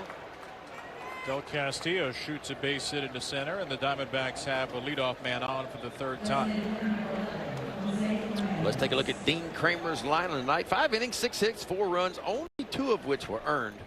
Love the fact he did not walk a batter, and a big-time strikeout number for Dean Kramer in his first start of the season. Let's take a look at his 9 strikeouts, 6 on that split finger fastball, 1 on the cutter, 1 on the sinker, and 1 on the slider. So the difference maker tonight was the splitter for Dean Kramer. He might have had some struggles with it in April of last year, but boy, he was tight with that split finger fastball in his first start of the year. 9 strikeouts are one off of a career high 310 strikeout games. The last was actually against the Diamondbacks, May the 12th, 2024. And it's the first time Dean has struck out 8 or more without issuing a walk in the same game. Fernandez digs a low ball out into center and flies out. He is 0 for 3. Dean tonight 36% splitter usage. That's the second highest splitter usage in any game of his career, and 6 strikeouts on the splitter were the second most in any game. The only game with more, June 12th of last year, which was a long relief outing against Detroit, where he went 7 innings, struck out 8, but gave up 4 runs and a couple of homers. First pitch swinging, Ildemaro Vargas with a drive to right center field, and that will get down and skip into the stands. The Orioles catch a break because Del Castillo has to stop at third, but it is a ground rule double for the red hot Vargas. And Del Castillo got a really good jump, man. He was going to score easily standing up. He got a good read on that ball, knew nobody was going to get to it. So now Albert Suarez got to go to work big time here. Orioles will bring their defense in.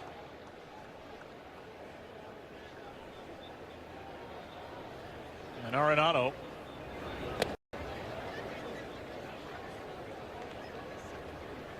here's a note. Since 2022, Nolan Arenado only has 2 home runs on a high fastball above the strike zone. So if you think that one tonight was unlikely, he'd only done it once in the last 4+ seasons. Last June against Chad Green. He just gets right, man, and that's a veteran move in a 2-strike count to say, you know what, I'm gonna go up and get a fastball. He's gonna throw a fastball here. I'm gonna go get it. Now you still got to put a barrel on it, and he did. Arenado barrels this one to deep left center, and that ball is gone as well. Nolan Arenado has dipped into the fountain of youth tonight. No home runs, 1 extra base hit, 3 RBIs in his first 14 games. He's got 2 homers and 5 ribbies tonight, and Arizona breaks it open. And again, this is a team came in with the 2nd fewest home runs in baseball, make it 4 on the night. Just a cutter right on the outer third. He just goes out and circles it right into the Oriole bullpen for a 3-run shot. Alec Thomas follows with a foul bunt. The 6th time in Arenado's career he's hit 2 homers and driven in 5 runs in the same game. And there were pretty much no signs that this was coming. But I guess you can never count out a future Hall of Famer.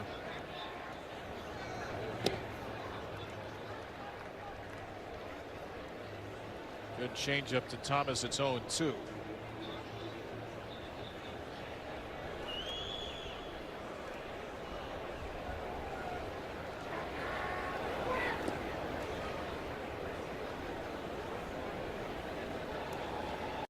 Only the Giants had hit fewer home runs than the Diamondbacks coming into today.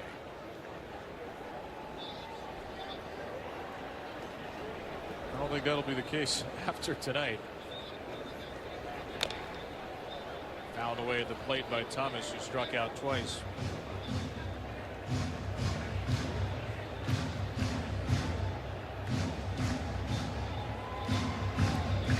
And to be fair, it doesn't look like a Diamondback team that's going to be the 2nd worst home run hitting team in the majors with this roster.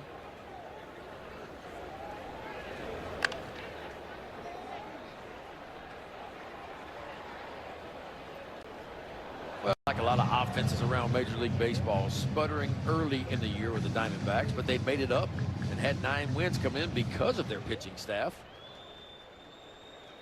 We know as the weather begins to heat up, so does the offense. Thomas to left, and Ward's got it. Here's how much offenses are sputtering. The Orioles are hitting .249. That's the 6th highest batting average in baseball. at 249. Right. Now the Dodgers are hitting 290 because, well, They're the Dodgers. they're the Dodgers. Houston 275 behind that. It is a whole lot of offensive carnage. Yeah, average big league hitter hit what, 245 last year, and I think going into today's play, the average hitter was hitting about 236 to kind of give you an idea. Runs per game were down. What do you make of that? I know it's been cold in a lot of places. I think that has something to do with it, and typically the pitchers are a little bit, maybe still a little bit ahead of the hitters at this point. Base hit Barossa, who's 2 for 3. The numbers, though, are even down from, you compare it to April a year ago. So even in the colder weather in years past, offense is down this year as Drew French is going to come out to the mound. Where are the home run numbers? I mean, some people are speculating maybe the ball is a little bit deader. It's probably too early to tell just yet. Well, the walk rate has been up, and there's reason to believe that may have something to do with ABS, but the home run numbers are down. Albert Suarez getting a visit here from Drew French. Comes out after the Diamondbacks have scored 3 in the inning. Don't forget, you can stream MASN Plus on your iOS and Android mobile devices, Apple TV, Amazon Fire TV, and Roku. For limited time only, the MASN Plus Season Pass. This is $99.99. Scan the QR code or go to MASNsports.com today.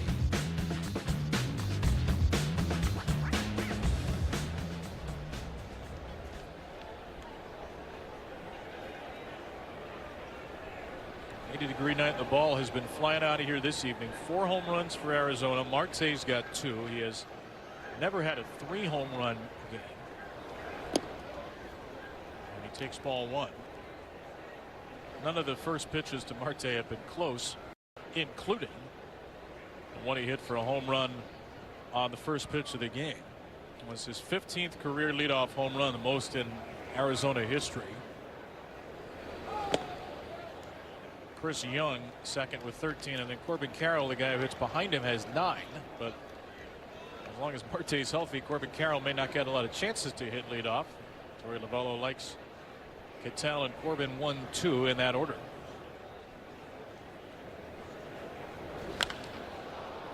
Into right field, Cowser will end the inning. Nolan Arenado with a 2-homer game and a big lead for the D-backs. And Gunnar Henderson up with 1 out as the tying run in the 5th. Henderson and Taylor Ward struck out, and Nolan Arenado's 3-run homer ballooned the lead. It's 7-1 D-backs. Alonso against Ryan Nelson. Takes high. Fastball down to 93. He's sitting at 97-98 early in the game. But Nelson can afford to lose a little velocity. He's got a big lead here. 25 pitch 5th inning, got out of it unscathed, and he fires in strike 1 to Pete.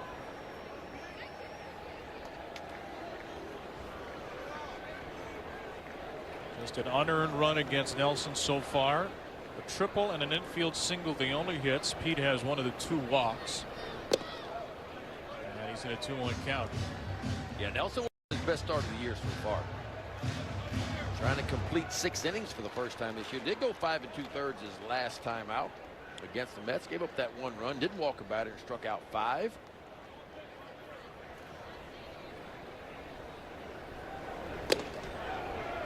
And Pete off balance on a slider.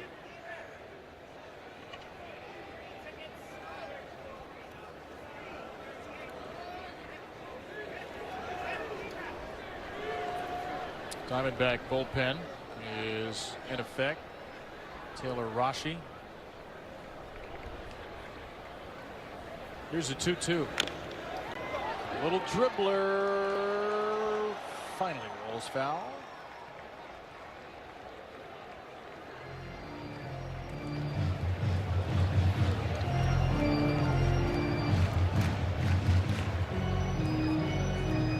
Six runs for the Orioles each of the last 2 games. Logan Webb pretty well on Saturday. 4 runs in 6 innings. 4 runs in 4 2/3 on Adrian Hauser yesterday. Another National League West opponent has shut them down to date.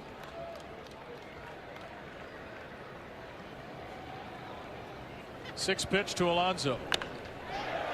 Golf down the third base side. That is a fair ball. Very similar to where Pete had his RBI double yesterday, and though it's not a homer, it's another extra base hit off Ryan Nelson and a rally starting two-bagger. Almost the identical hit last night. Pretty much on the same pitch, too. Looked like a breaking ball kind of working down away from him. 102 off the bat, but watch him just kind of sink into his legs right there. He goes down and muscles this ball right down the left field line, and it hit just fair. So a 1-for-2 night for Pete Alonso.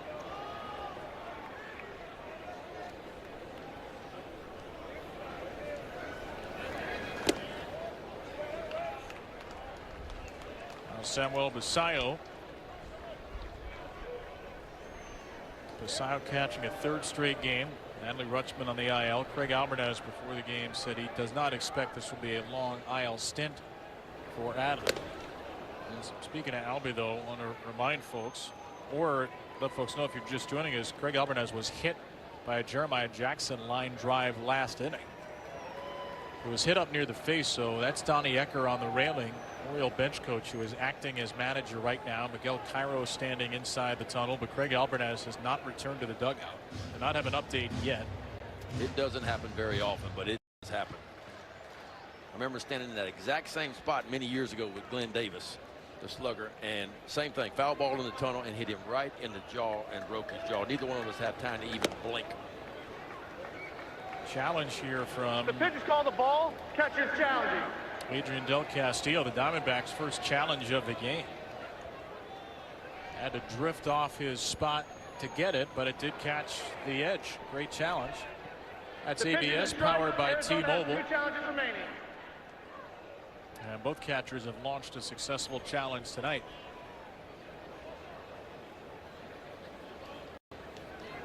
And both teams have their 2 challenges remaining. So 1-2 for Basallo. Swings through a high breaking ball. 4 strikeouts in the last 4 outs for Nelson. Only had 3 strikeouts in the first 4 innings. Nelson's twirling the gym, man. It might be the end of the line for him, but I tell you what, he has sequenced his pitches so good. Elevated fastball, the pitch before, then he backs it up with a breaking ball. Basallo going Bo Jackson. Oh yeah, he did. Takes a strong man to do that. I would have dislocated my kneecap. Orioles won't be upset to see Ryan Nelson out of this game. By authority of the Orioles, may not be reproduced or retransmitted in any form. The account descriptions of this game may not be disseminated without the express written consent of the Orioles. First pitch thrown by Taylor Rashi is a Dylan Beavers base hit into right. Pete Alonso got a stop sign at third in a 6-run game, but a good start for the Orioles against the Diamondbacks right-hander Rashi. Yeah, Dylan Beavers wasting no time at all. Rashi looked like a fastball 4-seamer. Just at 89 miles an hour, Dylan Beavers just smokes this thing out to right field. Been a close game. I think Pete Alonso gets the green light, but with the Orioles being down 6 runs, stop sign, so first and third, 1 out here in the 6th. 30-year-old Taylor Rashi, 6'4", 220. Boy, this has got to feel different after Ryan Nelson was just throwing smoke. A guy comes in, throws a fastball at 89, and Rashi's basically a right-handed junk baller. Yeah, you're going to see a lot of all-speed pitches. So the idea is to try to hit the fastball to the backside of the field where you got plenty of bat left for anything all-speed, and that includes the slider, the splitter, the curveball, a little bit of everything from Rashi. Into shallow left field. This will drop for a base hit for Leody Taveras. Jorge Barosa must have gotten a late break from left, and Taveras just pops in a ribby single to make it 7-2. Well, if you're the Orioles, you'll take them any way you can get them. And Harris has been hot. We talked about the last series, man. 4 for 12 with a couple of RBIs. He gets that ball right off the end of the bat. But a little bit of a late break by Barossa. It falls in. Pete Alonso scores, so first and second now, 1 out for the Orioles. Taylor Rashi had faced 9 batters this year and retired them all. Orioles start the inning 2 for 2, and here's Cowser. And a 1-0 count. Boy, if you're Cowser here, man, work slow. He's not going to beat you with a fastball. Let the ball get deep and punish him.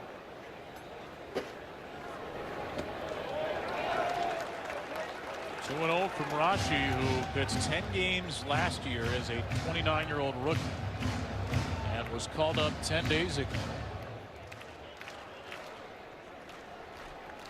Check out this grip. That's got to be that changeup grip. How wide are those fingers? I mean, Pitchabont has it as a splitter. It almost looks like there it is again. It's a weird kind of spin to it. Almost like a kick change profile is what it is. He's got a slider, a four-seamer, a splitter, a curve, and a slurve. Basically, nobody has hit him hard so far this year. 3-0 to Colton. That's a walk. 4 pitches, not terribly close. Here come the Orioles. Orioles need that big swing, man. Plenty of game left here.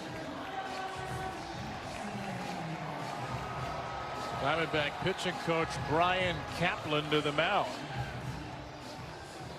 In Rashi's first 2 outings, he retired everybody. In his 3rd outing, he hasn't retired anybody. Yeah, he was perfect. I mean, perfect. 3 innings, 3 strikeouts, no hits, no runs. A little bit different so far tonight. And the Orioles with a serious chance to climb right back in this ball game. And there is not a soul warming in that Arizona bullpen. The Diamondbacks used 5 relievers yesterday. Ryan Thompson and Kevin Ginkel have both thrown back-to-back days. So Rashi on 3 days rest. They would love for him to get a bunch of outs. He hasn't gotten any yet. And this bullpen for the D-backs have been so good. Matter of fact, their last 4 games, 12 innings of work, 17 strikeouts, 2 walks, and no runs allowed by this bullpen in the last 4 games. Ball 1 to Jeremiah Jackson. That's 5 straight misses.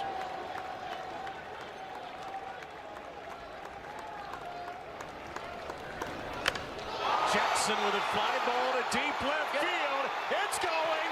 It's gone. It's grand. Jeremiah Jackson with a grand slam to left, and the Orioles, from down 6 coming into the inning, have made this a 7-6 game. Action Jackson is what that is. You talk about been heating up lately, and he just carried this ball. It was some type of off-speed pitch, and I thought at KB he got it a little bit off the end of the bat, but clearly he didn't. Straight away left field for Jeremiah Jackson, his 2nd long ball of the year, his 10th RBI, and the Orioles have drawn within 1. And his first career Major League Grand Slam. Jeremiah Jackson, who was a doubt to even make the opening day roster, has been smoking baseballs over the last week. And the Orioles have put across 5 runs here in the 6th. Wow, how good is this swing right here? See him just hesitate his swing right there, just sunk into that front leg and put a barrel on it, and he knew it when he touched it. That one was good for 4. Big swing by Blaze. It's 0-2. I'm with you, by the way. I thought he got out front too. I'm telling you, there's some sneaky pop there. The ball comes off the bat of Jeremiah Jackson. The body was a little out of sync, but the bat was right in line. He kept his, he kept his hands back and just buried it. Did Blaze swing? He did. He's got to go here. Del Castillo retires him on the strikeout and the putout. So 3-pitch K for out number 2. Well, Hey. Alvarez back out. That's a good sign. Just in time. Oh, my goodness. Oh, wow. Look at the rash. That left a mark. Looked like he's got a big chew of tobacco in his right cheek, and he doesn't.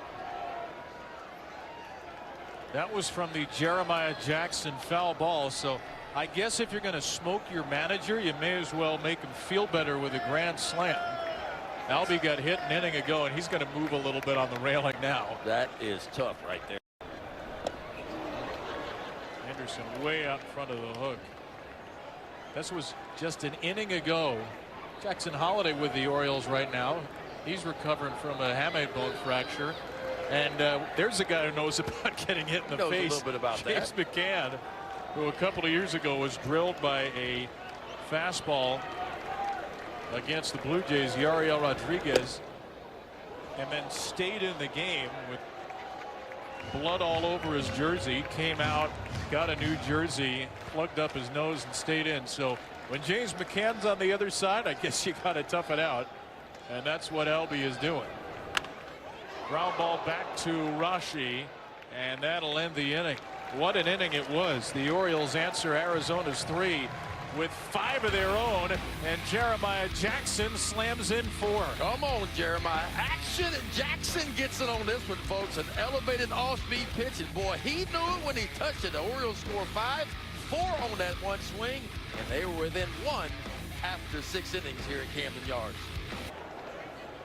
Jeremiah Jackson with his first career grand slam. Orioles, who were down 7-1, are within 1 run here in the 7th inning. Up to Albert Suarez now in the bullpen. Oriole bullpen got to stack a few zeros here. This offense has all the momentum right now. Well, we always talk about these shutdown innings, and this would be a perfect time for Albert Suarez here. And he gave up 3 in the top of the 6th inning, so it's an 8-run 6th inning in total. No swing, by the way. That's Jen Powell down at third, the first female umpire in Major League history, who is with the crew this week, and the third base umpire. 1-1 to Corbin Carroll, who singled and struck out twice. And Corbin with a ground ball over to second. There is Jeremiah Jackson for the out. So what an eventful 2 innings for Jeremiah. He lines the ball into the dugout off of his manager Craig Alvarez's face in the 5th, then an infield single. And then check out this sequence in the 6th. There's the slam, and there's the hug.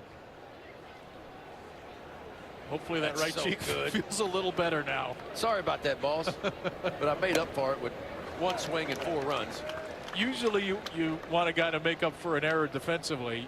You don't typically have to make up for gashing your manager's face.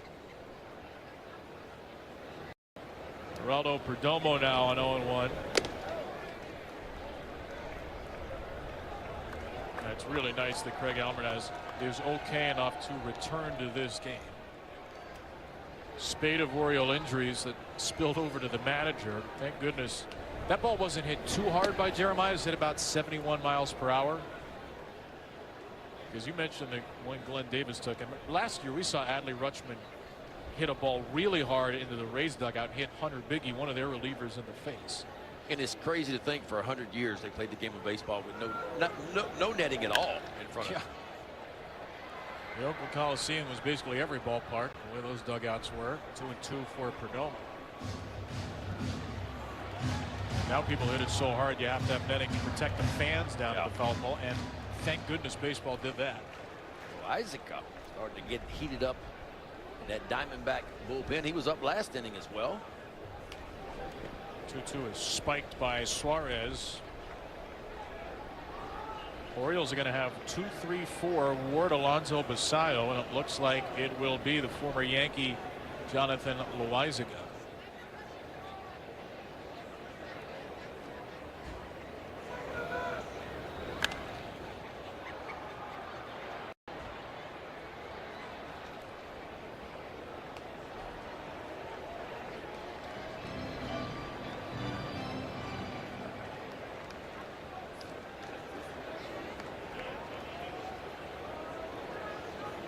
Another 3-2.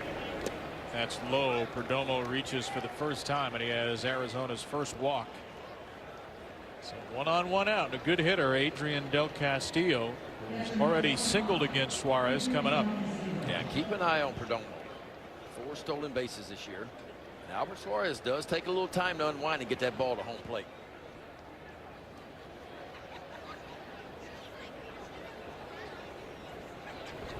Top running on the first pitch, which is a curveball low. Suarez's 3rd outing of the year. He's given up a lot of fly balls. Only 1 run in 5 innings in the first 2 outings. 3 runs here. Single, a double, and an Arenado homer in the 6th. There's a breaking ball taken for ball 2.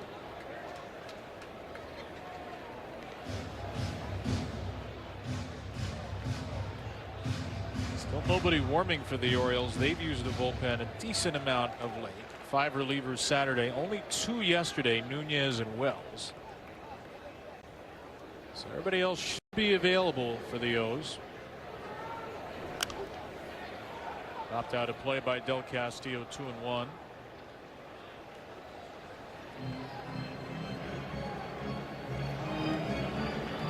I'd love it if the game was close enough to get Grant Wolfram in at some point. The 8 through 4 hitters are all lefties or switch hitters. There goes Perdomo. Basayo with a 1-hop dart to second. Wow. Great tag by Henderson.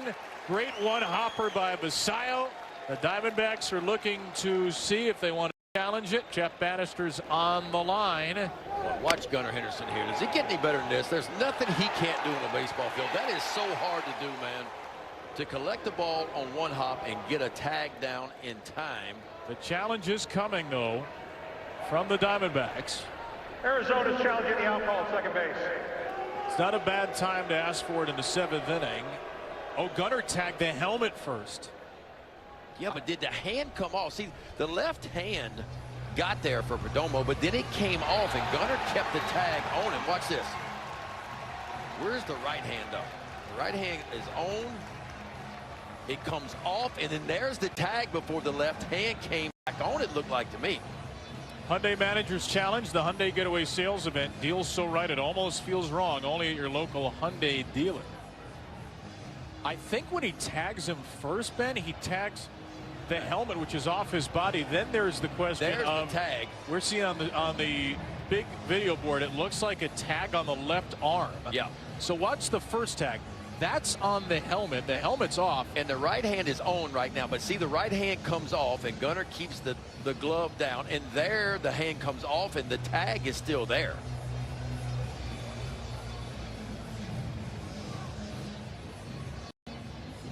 Because you're right, he tagged the helmet at first, but then it looked like the glove got into the body. Gunnar just saw the same shot you're looking at. Again, with the bases needed to overturn a play, this one may be hard to overturn as well.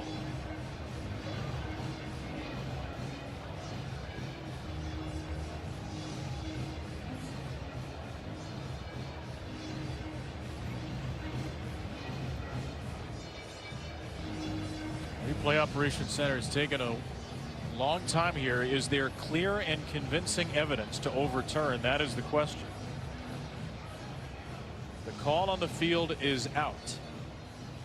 The standard is clear and convincing evidence that that call is wrong.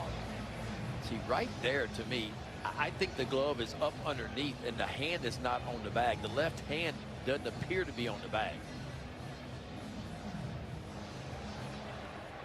After review, the runner broke contact with second base.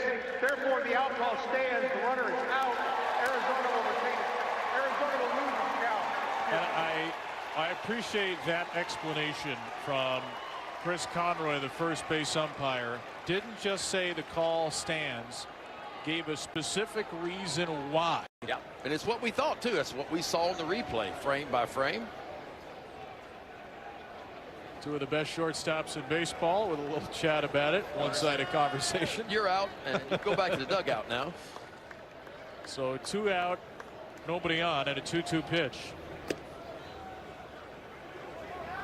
And that is why I bet you and Jim talk about it all the time, why it's important now that you have to sustain the tag in the replay world. There was a time we were taught, infielders were taught to swipe tag, just get it in and get it out. But now with the replay, now you're being taught obviously to stay with the tag for reasons just like that. And Gunnar Henderson did that perfectly. And because of the caught stealing, Suarez faces the minimum. Big hitters coming up for the Orioles. Join us tomorrow at 6. Rob Long has those extra pregame presented by Bet365 before Game 2 of 3. D-backs and O's. Trevor Rogers against likely Merrill Kelly should be activated off the IL for Arizona. 7-6 Diamondback lead. Orioles down 7-1 into the bottom of the 6th, scored 5, and now they'll face Arizona setup man Jonathan Loaiziga. Loaiziga's been busy already, making his 9th appearance of the year. He's been good though. 2.16 ERA, 8 1/3. No walks and 7 strikeouts. A long-time New York Yankee. Very strange to see Loaiziga in another organization. Loaiziga's first 8 major league seasons were with the Yankees, including last year.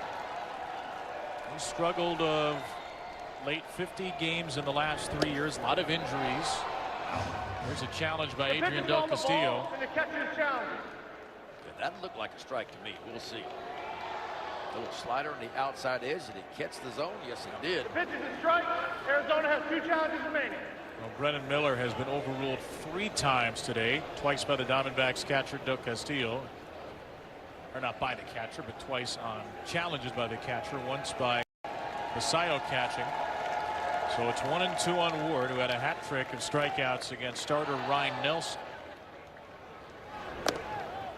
Nelson 5 1/3, 3 hits, 2 runs, 1 earned, walked 2, struck out 7, 92 pitches, 57 strikes.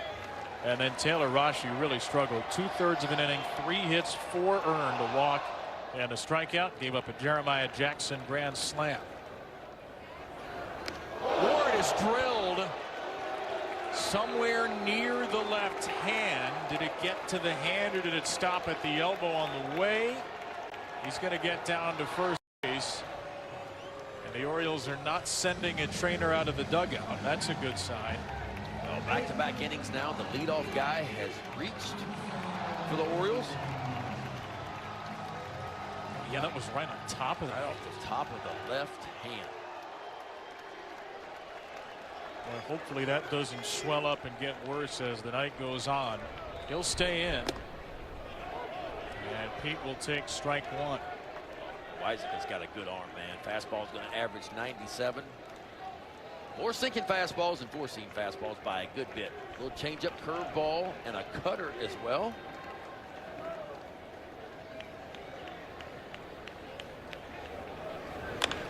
Alonso, high and deep to left field.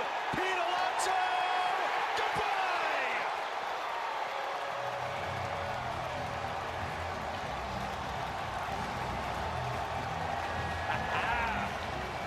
The polar bear in the house. Folks, that's what you call a polar vortex right there. Well, he hit it right to Mr. Splash wearing the polar bear head. And it's not his first home run, but it's his first truly magic moment in Birdland as the Orioles, down 6 in the 6th, have taken the lead in the 7th. The long ball. Jeremiah Jackson with a grand slam and a 2-run shot by Pete Alonso, and the Orioles are up 1. Boy, that's got to feel good for Pete Alonso, man. Our fans chanting his name after the home run. His second as an Oriole. A smile as wide as the new video board for the Orioles' $155 million man with a swing worth every penny. Boy, he leaned on that one too. Looked like a little slider, a little cutter, and he just buried it out toward left center field. 2-0 now to Samuel Basayo. Basayo scorches it to center for an out. Let's get back to the big swing from Big Pete. Boy, watch this swing too. That's what I call leaning on one right there. The polar bear knew when he touched that one. He got every stitch of that one, and an Oriole lead now.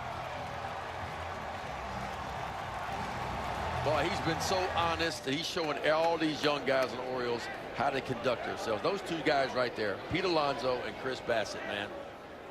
Leaders in the clubhouse. Pete Alonso's been on record many a times. He answers the media after every game, even through his struggles, saying, I got to get better. I'm going to get better. I'll be better. And boy, has he been good tonight. A double and then a 2-run home run, a 2-for-3 night.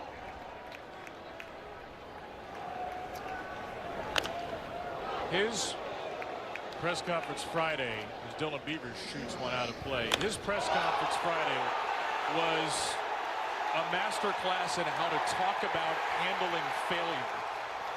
Well, how about Mr. Splash? I'm not sure he could see it with the polar bear head on. And a fired up Pete.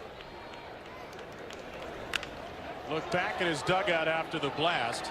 Beavers will be out at first here. But you were alluding to it, Ben. I just want to read some of what Pete said after the game Friday. He was 0 for 3, made 3 outs to end innings. He left 4 runners on base. He said, first couple of weeks, you're not performing up to my standards. You can work hard, you can try, but that's not why I'm here. I'm here to win. I expect more out of myself, and I know other people do as well. The best is obviously going to come doing the best I can, but it's not good enough, and I will be better. And pretty much since then, we have seen a different Pete Alonso. And if you read between the lines of some of the things he said, too, it almost sounds like he wanted to get back to simplifying things a little bit. Like there's been a lot of information, a lot going on, and he just kind of alluded to the fact that I need to get back to doing what I do best and being myself. And that means simplifying things.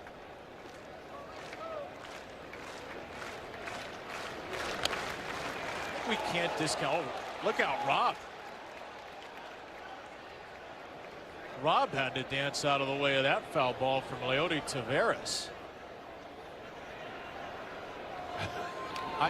Bobby, he got the ball. He doesn't have his mic on right now because he took the headset off. Rob's got the foul ball now. He's looking into the Oriole dugout. There's a bullseye. Everybody's in danger tonight. There's a bullseye over Good there somewhere. Grief. Oh my gosh. Craig Alvarez takes a foul ball at the face. 2 innings later, Rob is playing one-man hopscotch down there in the camera well. Well, if you look down at the Oriole dugout right now, there's not a whole lot of guys with their heads sticking above the rail right now. Everybody's kind of hunkered down just in case. Yeah. That netting's going to turn into concrete tomorrow. 1 and 2 for Leody.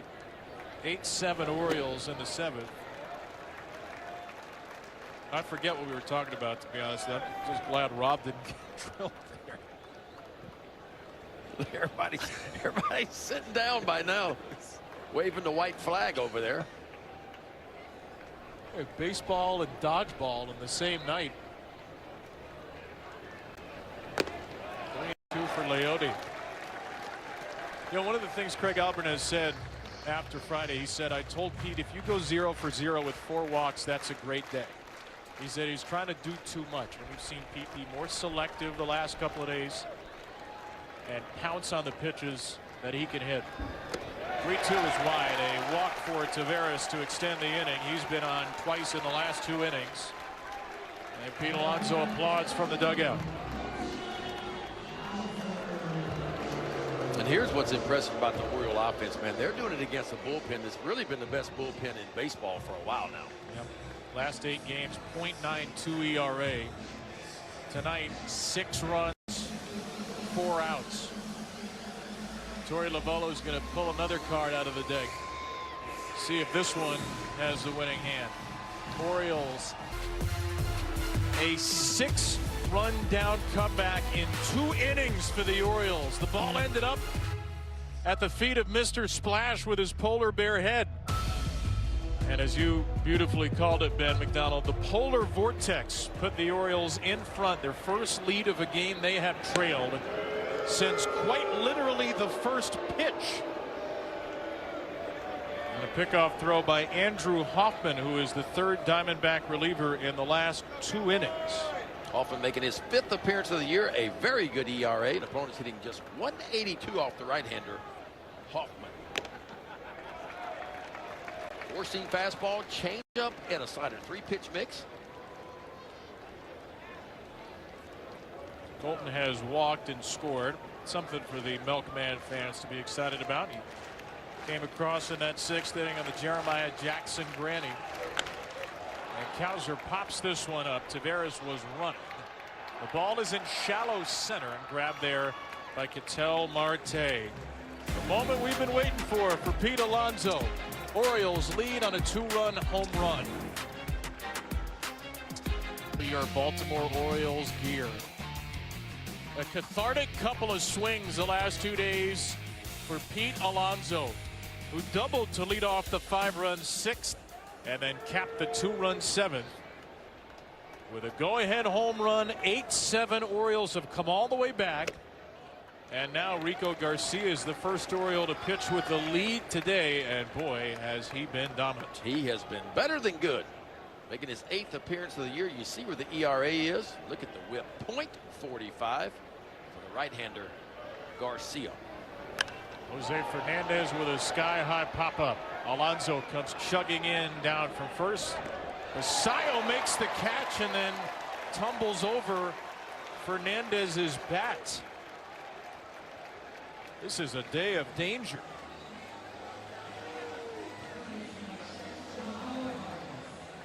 Well, Fernandez, the red-hot rookie, is 0 for 4. You mentioned the low whip for Garcia. As we look at Basayo tumble over the bat. That's a tough play. Catcher ball spinning, always spins back into the field. But I like it. Basayo is not afraid. At 21 years old, he is aggressive. Normally see the first baseman come in and catch that ball, but Pete Alonso was playing way back on the edge of the outfield grass. Basayo easily got to it. Well, the whip in Garcia is not 0 solely because of the doubling. No hits allowed in his first 7 appearances this season. Last one to do that was Yennier Cano 3 years ago. So 3 walks against Rico, nothing more. And he's been in the 9th inning in one game for a save in Chicago, in the 8th inning a couple of times. He has been a fireman with inherited runners on several occurrences. Feels like already Craig Alvarez has the ultimate trust in this journeyman who's found a home in Baltimore. Yeah. Well, he's got some analytics behind him. He's obviously a shorter guy, low release point.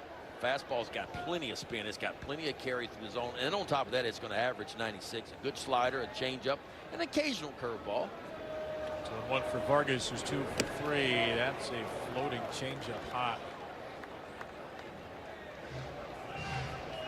His career high last year, 20 games with the Orioles. He threw 29 in the season. His previous career high for games in a big league season was 12.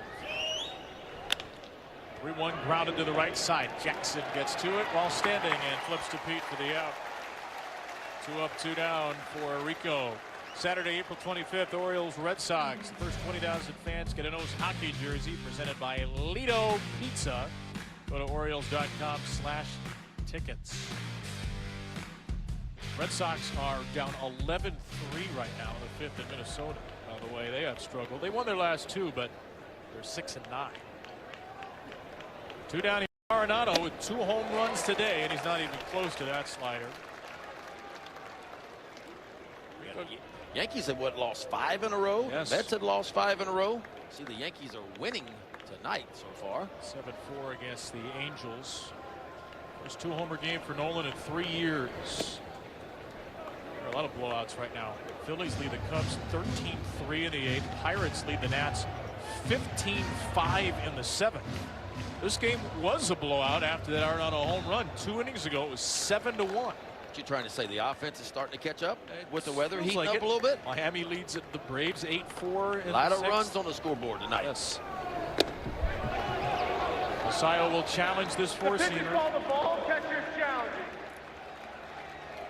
Basayo's won a challenge today, and he just barely missed it. Baltimore has 1 challenge remaining. I mean, look how close that is. the crowd sees what we do. That's a worthwhile challenge, right? In that spot. Absolutely. Still have one in your pocket.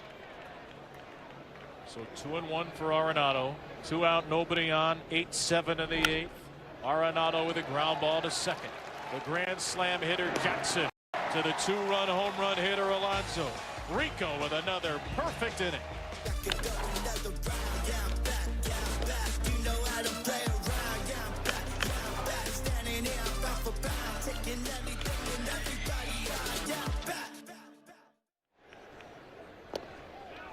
If you're a newspaper writer, or if you're a digital writer, a blogger, journalist covering this game, you had to Control-Alt-Delete your first couple of paragraphs probably. This game changed dramatically in the 6th and 7th innings when the Orioles scored 7 runs. Oh, Jeremiah Jackson with a grand slam in the game already. Goes deep again. Captain Jack will get you by tonight.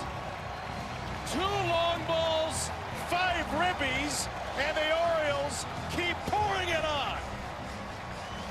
Well, we said when the weather heats up, the ball begins to fly, and fly it has tonight. Action Jackson does it again.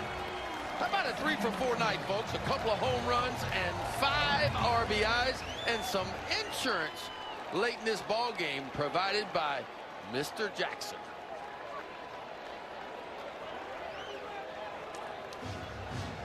New rule. You smoke your manager in the face with a foul ball.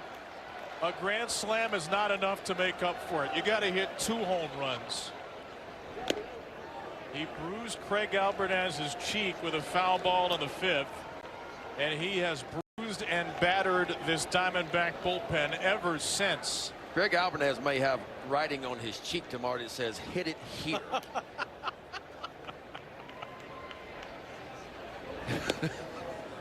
I mean, if the Orioles hang on to this thing, man, it's going to be a bobblehead of Craig Albertaz in a couple of weeks with a big brush burn on his right cheek. We've heard of rally caps. I haven't heard of a rally bruise. 101 to Blaze now. Craig Albertaz, by the way, the Orioles tell us, was evaluated on site by medical professionals and returned to the dugout an inning later. And we hope that will not get worse for Albie. But since he's returned, the Orioles have scored 8 runs. Ryan Helsley ready to go in the 9th. As Blaze takes, oh, he's going to challenge here. Better be right. The pitch is called a strike. The batter is challenging. He hesitated for a moment. If he's wrong, the Orioles are out of challenges. And he's wrong. So the Orioles lose both of their challenges in the 8th inning. And that's the first out of the inning. You understand it, but it is costly because now the Orioles do not have a challenge for Ryan Helsley in the 9th. And you're already up 9-7. That's probably not one that's worth spending. As everybody learns about the ABS system and when to challenge and what to challenge. Good news is they've got a 2-run lead, and here's Gunnar. Last time the Orioles won a game where they trailed by 6. Last year, that crazy game with the Rays, June 27th, where they won 22-8. Now that one, they were obviously down 6 runs very early in the game, down 6-0 in the second, scored 4, and then they poured it on late with 7 against Jose Caballero, position player in the 8th. It's been 4 seasons since the Orioles last came back from 6 runs down in the 6th inning or later. Down 7-1 going to the bottom of the 6th. Gunnar hits it a mile high. That's called getting just under it. May 27th, 2022 at Boston is the last time the Orioles were down 6 this late in the game and rallied when they won that game 12-8 against the Red Sox. Scored the final 10 in the final 3 innings.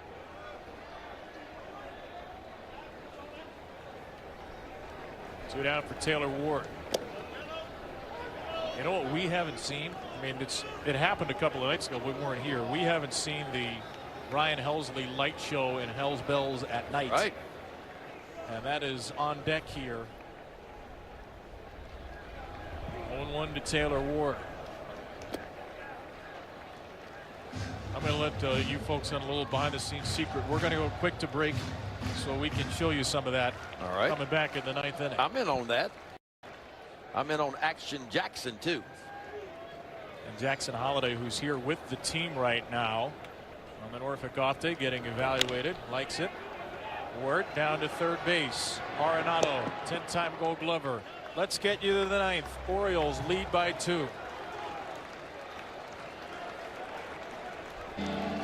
His 5th save in what would be the Orioles' 9th win. That's the beautiful new video board in an orange glow. And Ryan Helsley is hoping for a black and orange crush to seal the Orioles' biggest comeback win of the season and their biggest comeback win from the 6th inning on, Ben, in 4 seasons. Helsley making his 7th appearance, 4 for 4 in save opportunities. See what the ERA is. 5 1/3 he's worked so far. The opponent's hitting .304 off the Oriole closer, Helsley. He's got a 2-run lead courtesy of a second Jeremiah Jackson home run, a solo shot in the 8th. 8-9-1 here. Alec Thomas with a ground ball foul off of himself.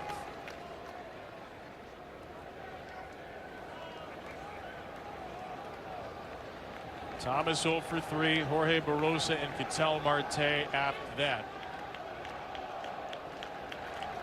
2 homers, 5 RBIs for Jeremiah Jackson. And sandwiched in between there as Helsley throws a great splitter. What stands as the game winner for Pete Alonso.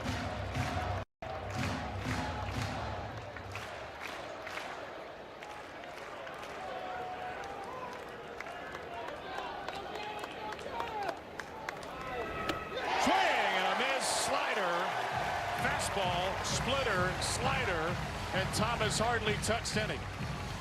That one there hurts your feelings because you got to gear up and hit 100. And when he bends that breaking ball in there, good luck if you're standing in the box. Fastball, fastball. No, it's not.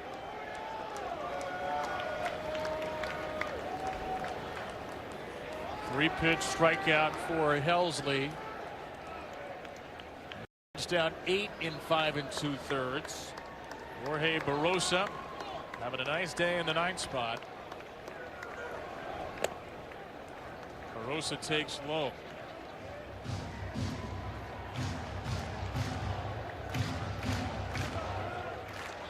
Rico Garcia with a perfect 8th.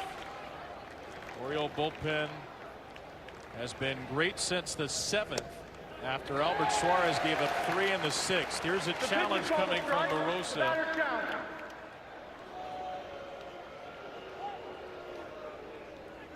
And he wins the challenge. Arizona has 2 challenges remaining.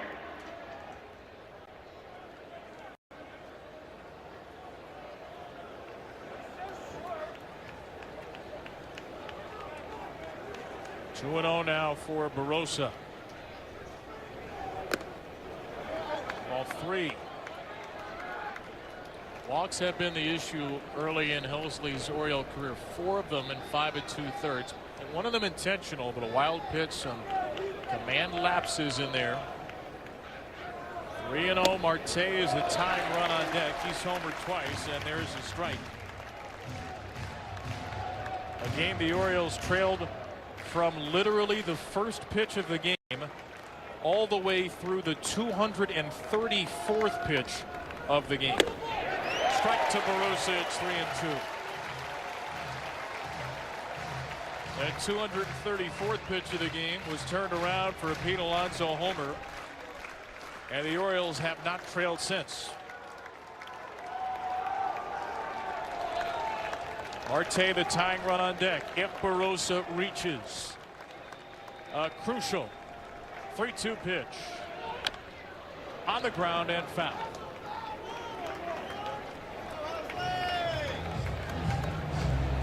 Ryan Helsley has been a busy man. The Orioles 5-2 this season in games decided by 1 or 2 runs.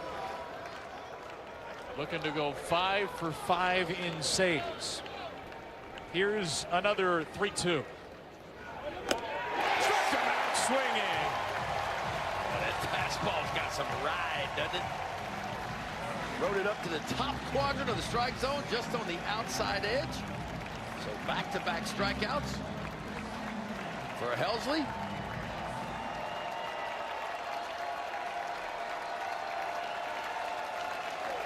Ketel Marte started the game with a home run on the very first pitch.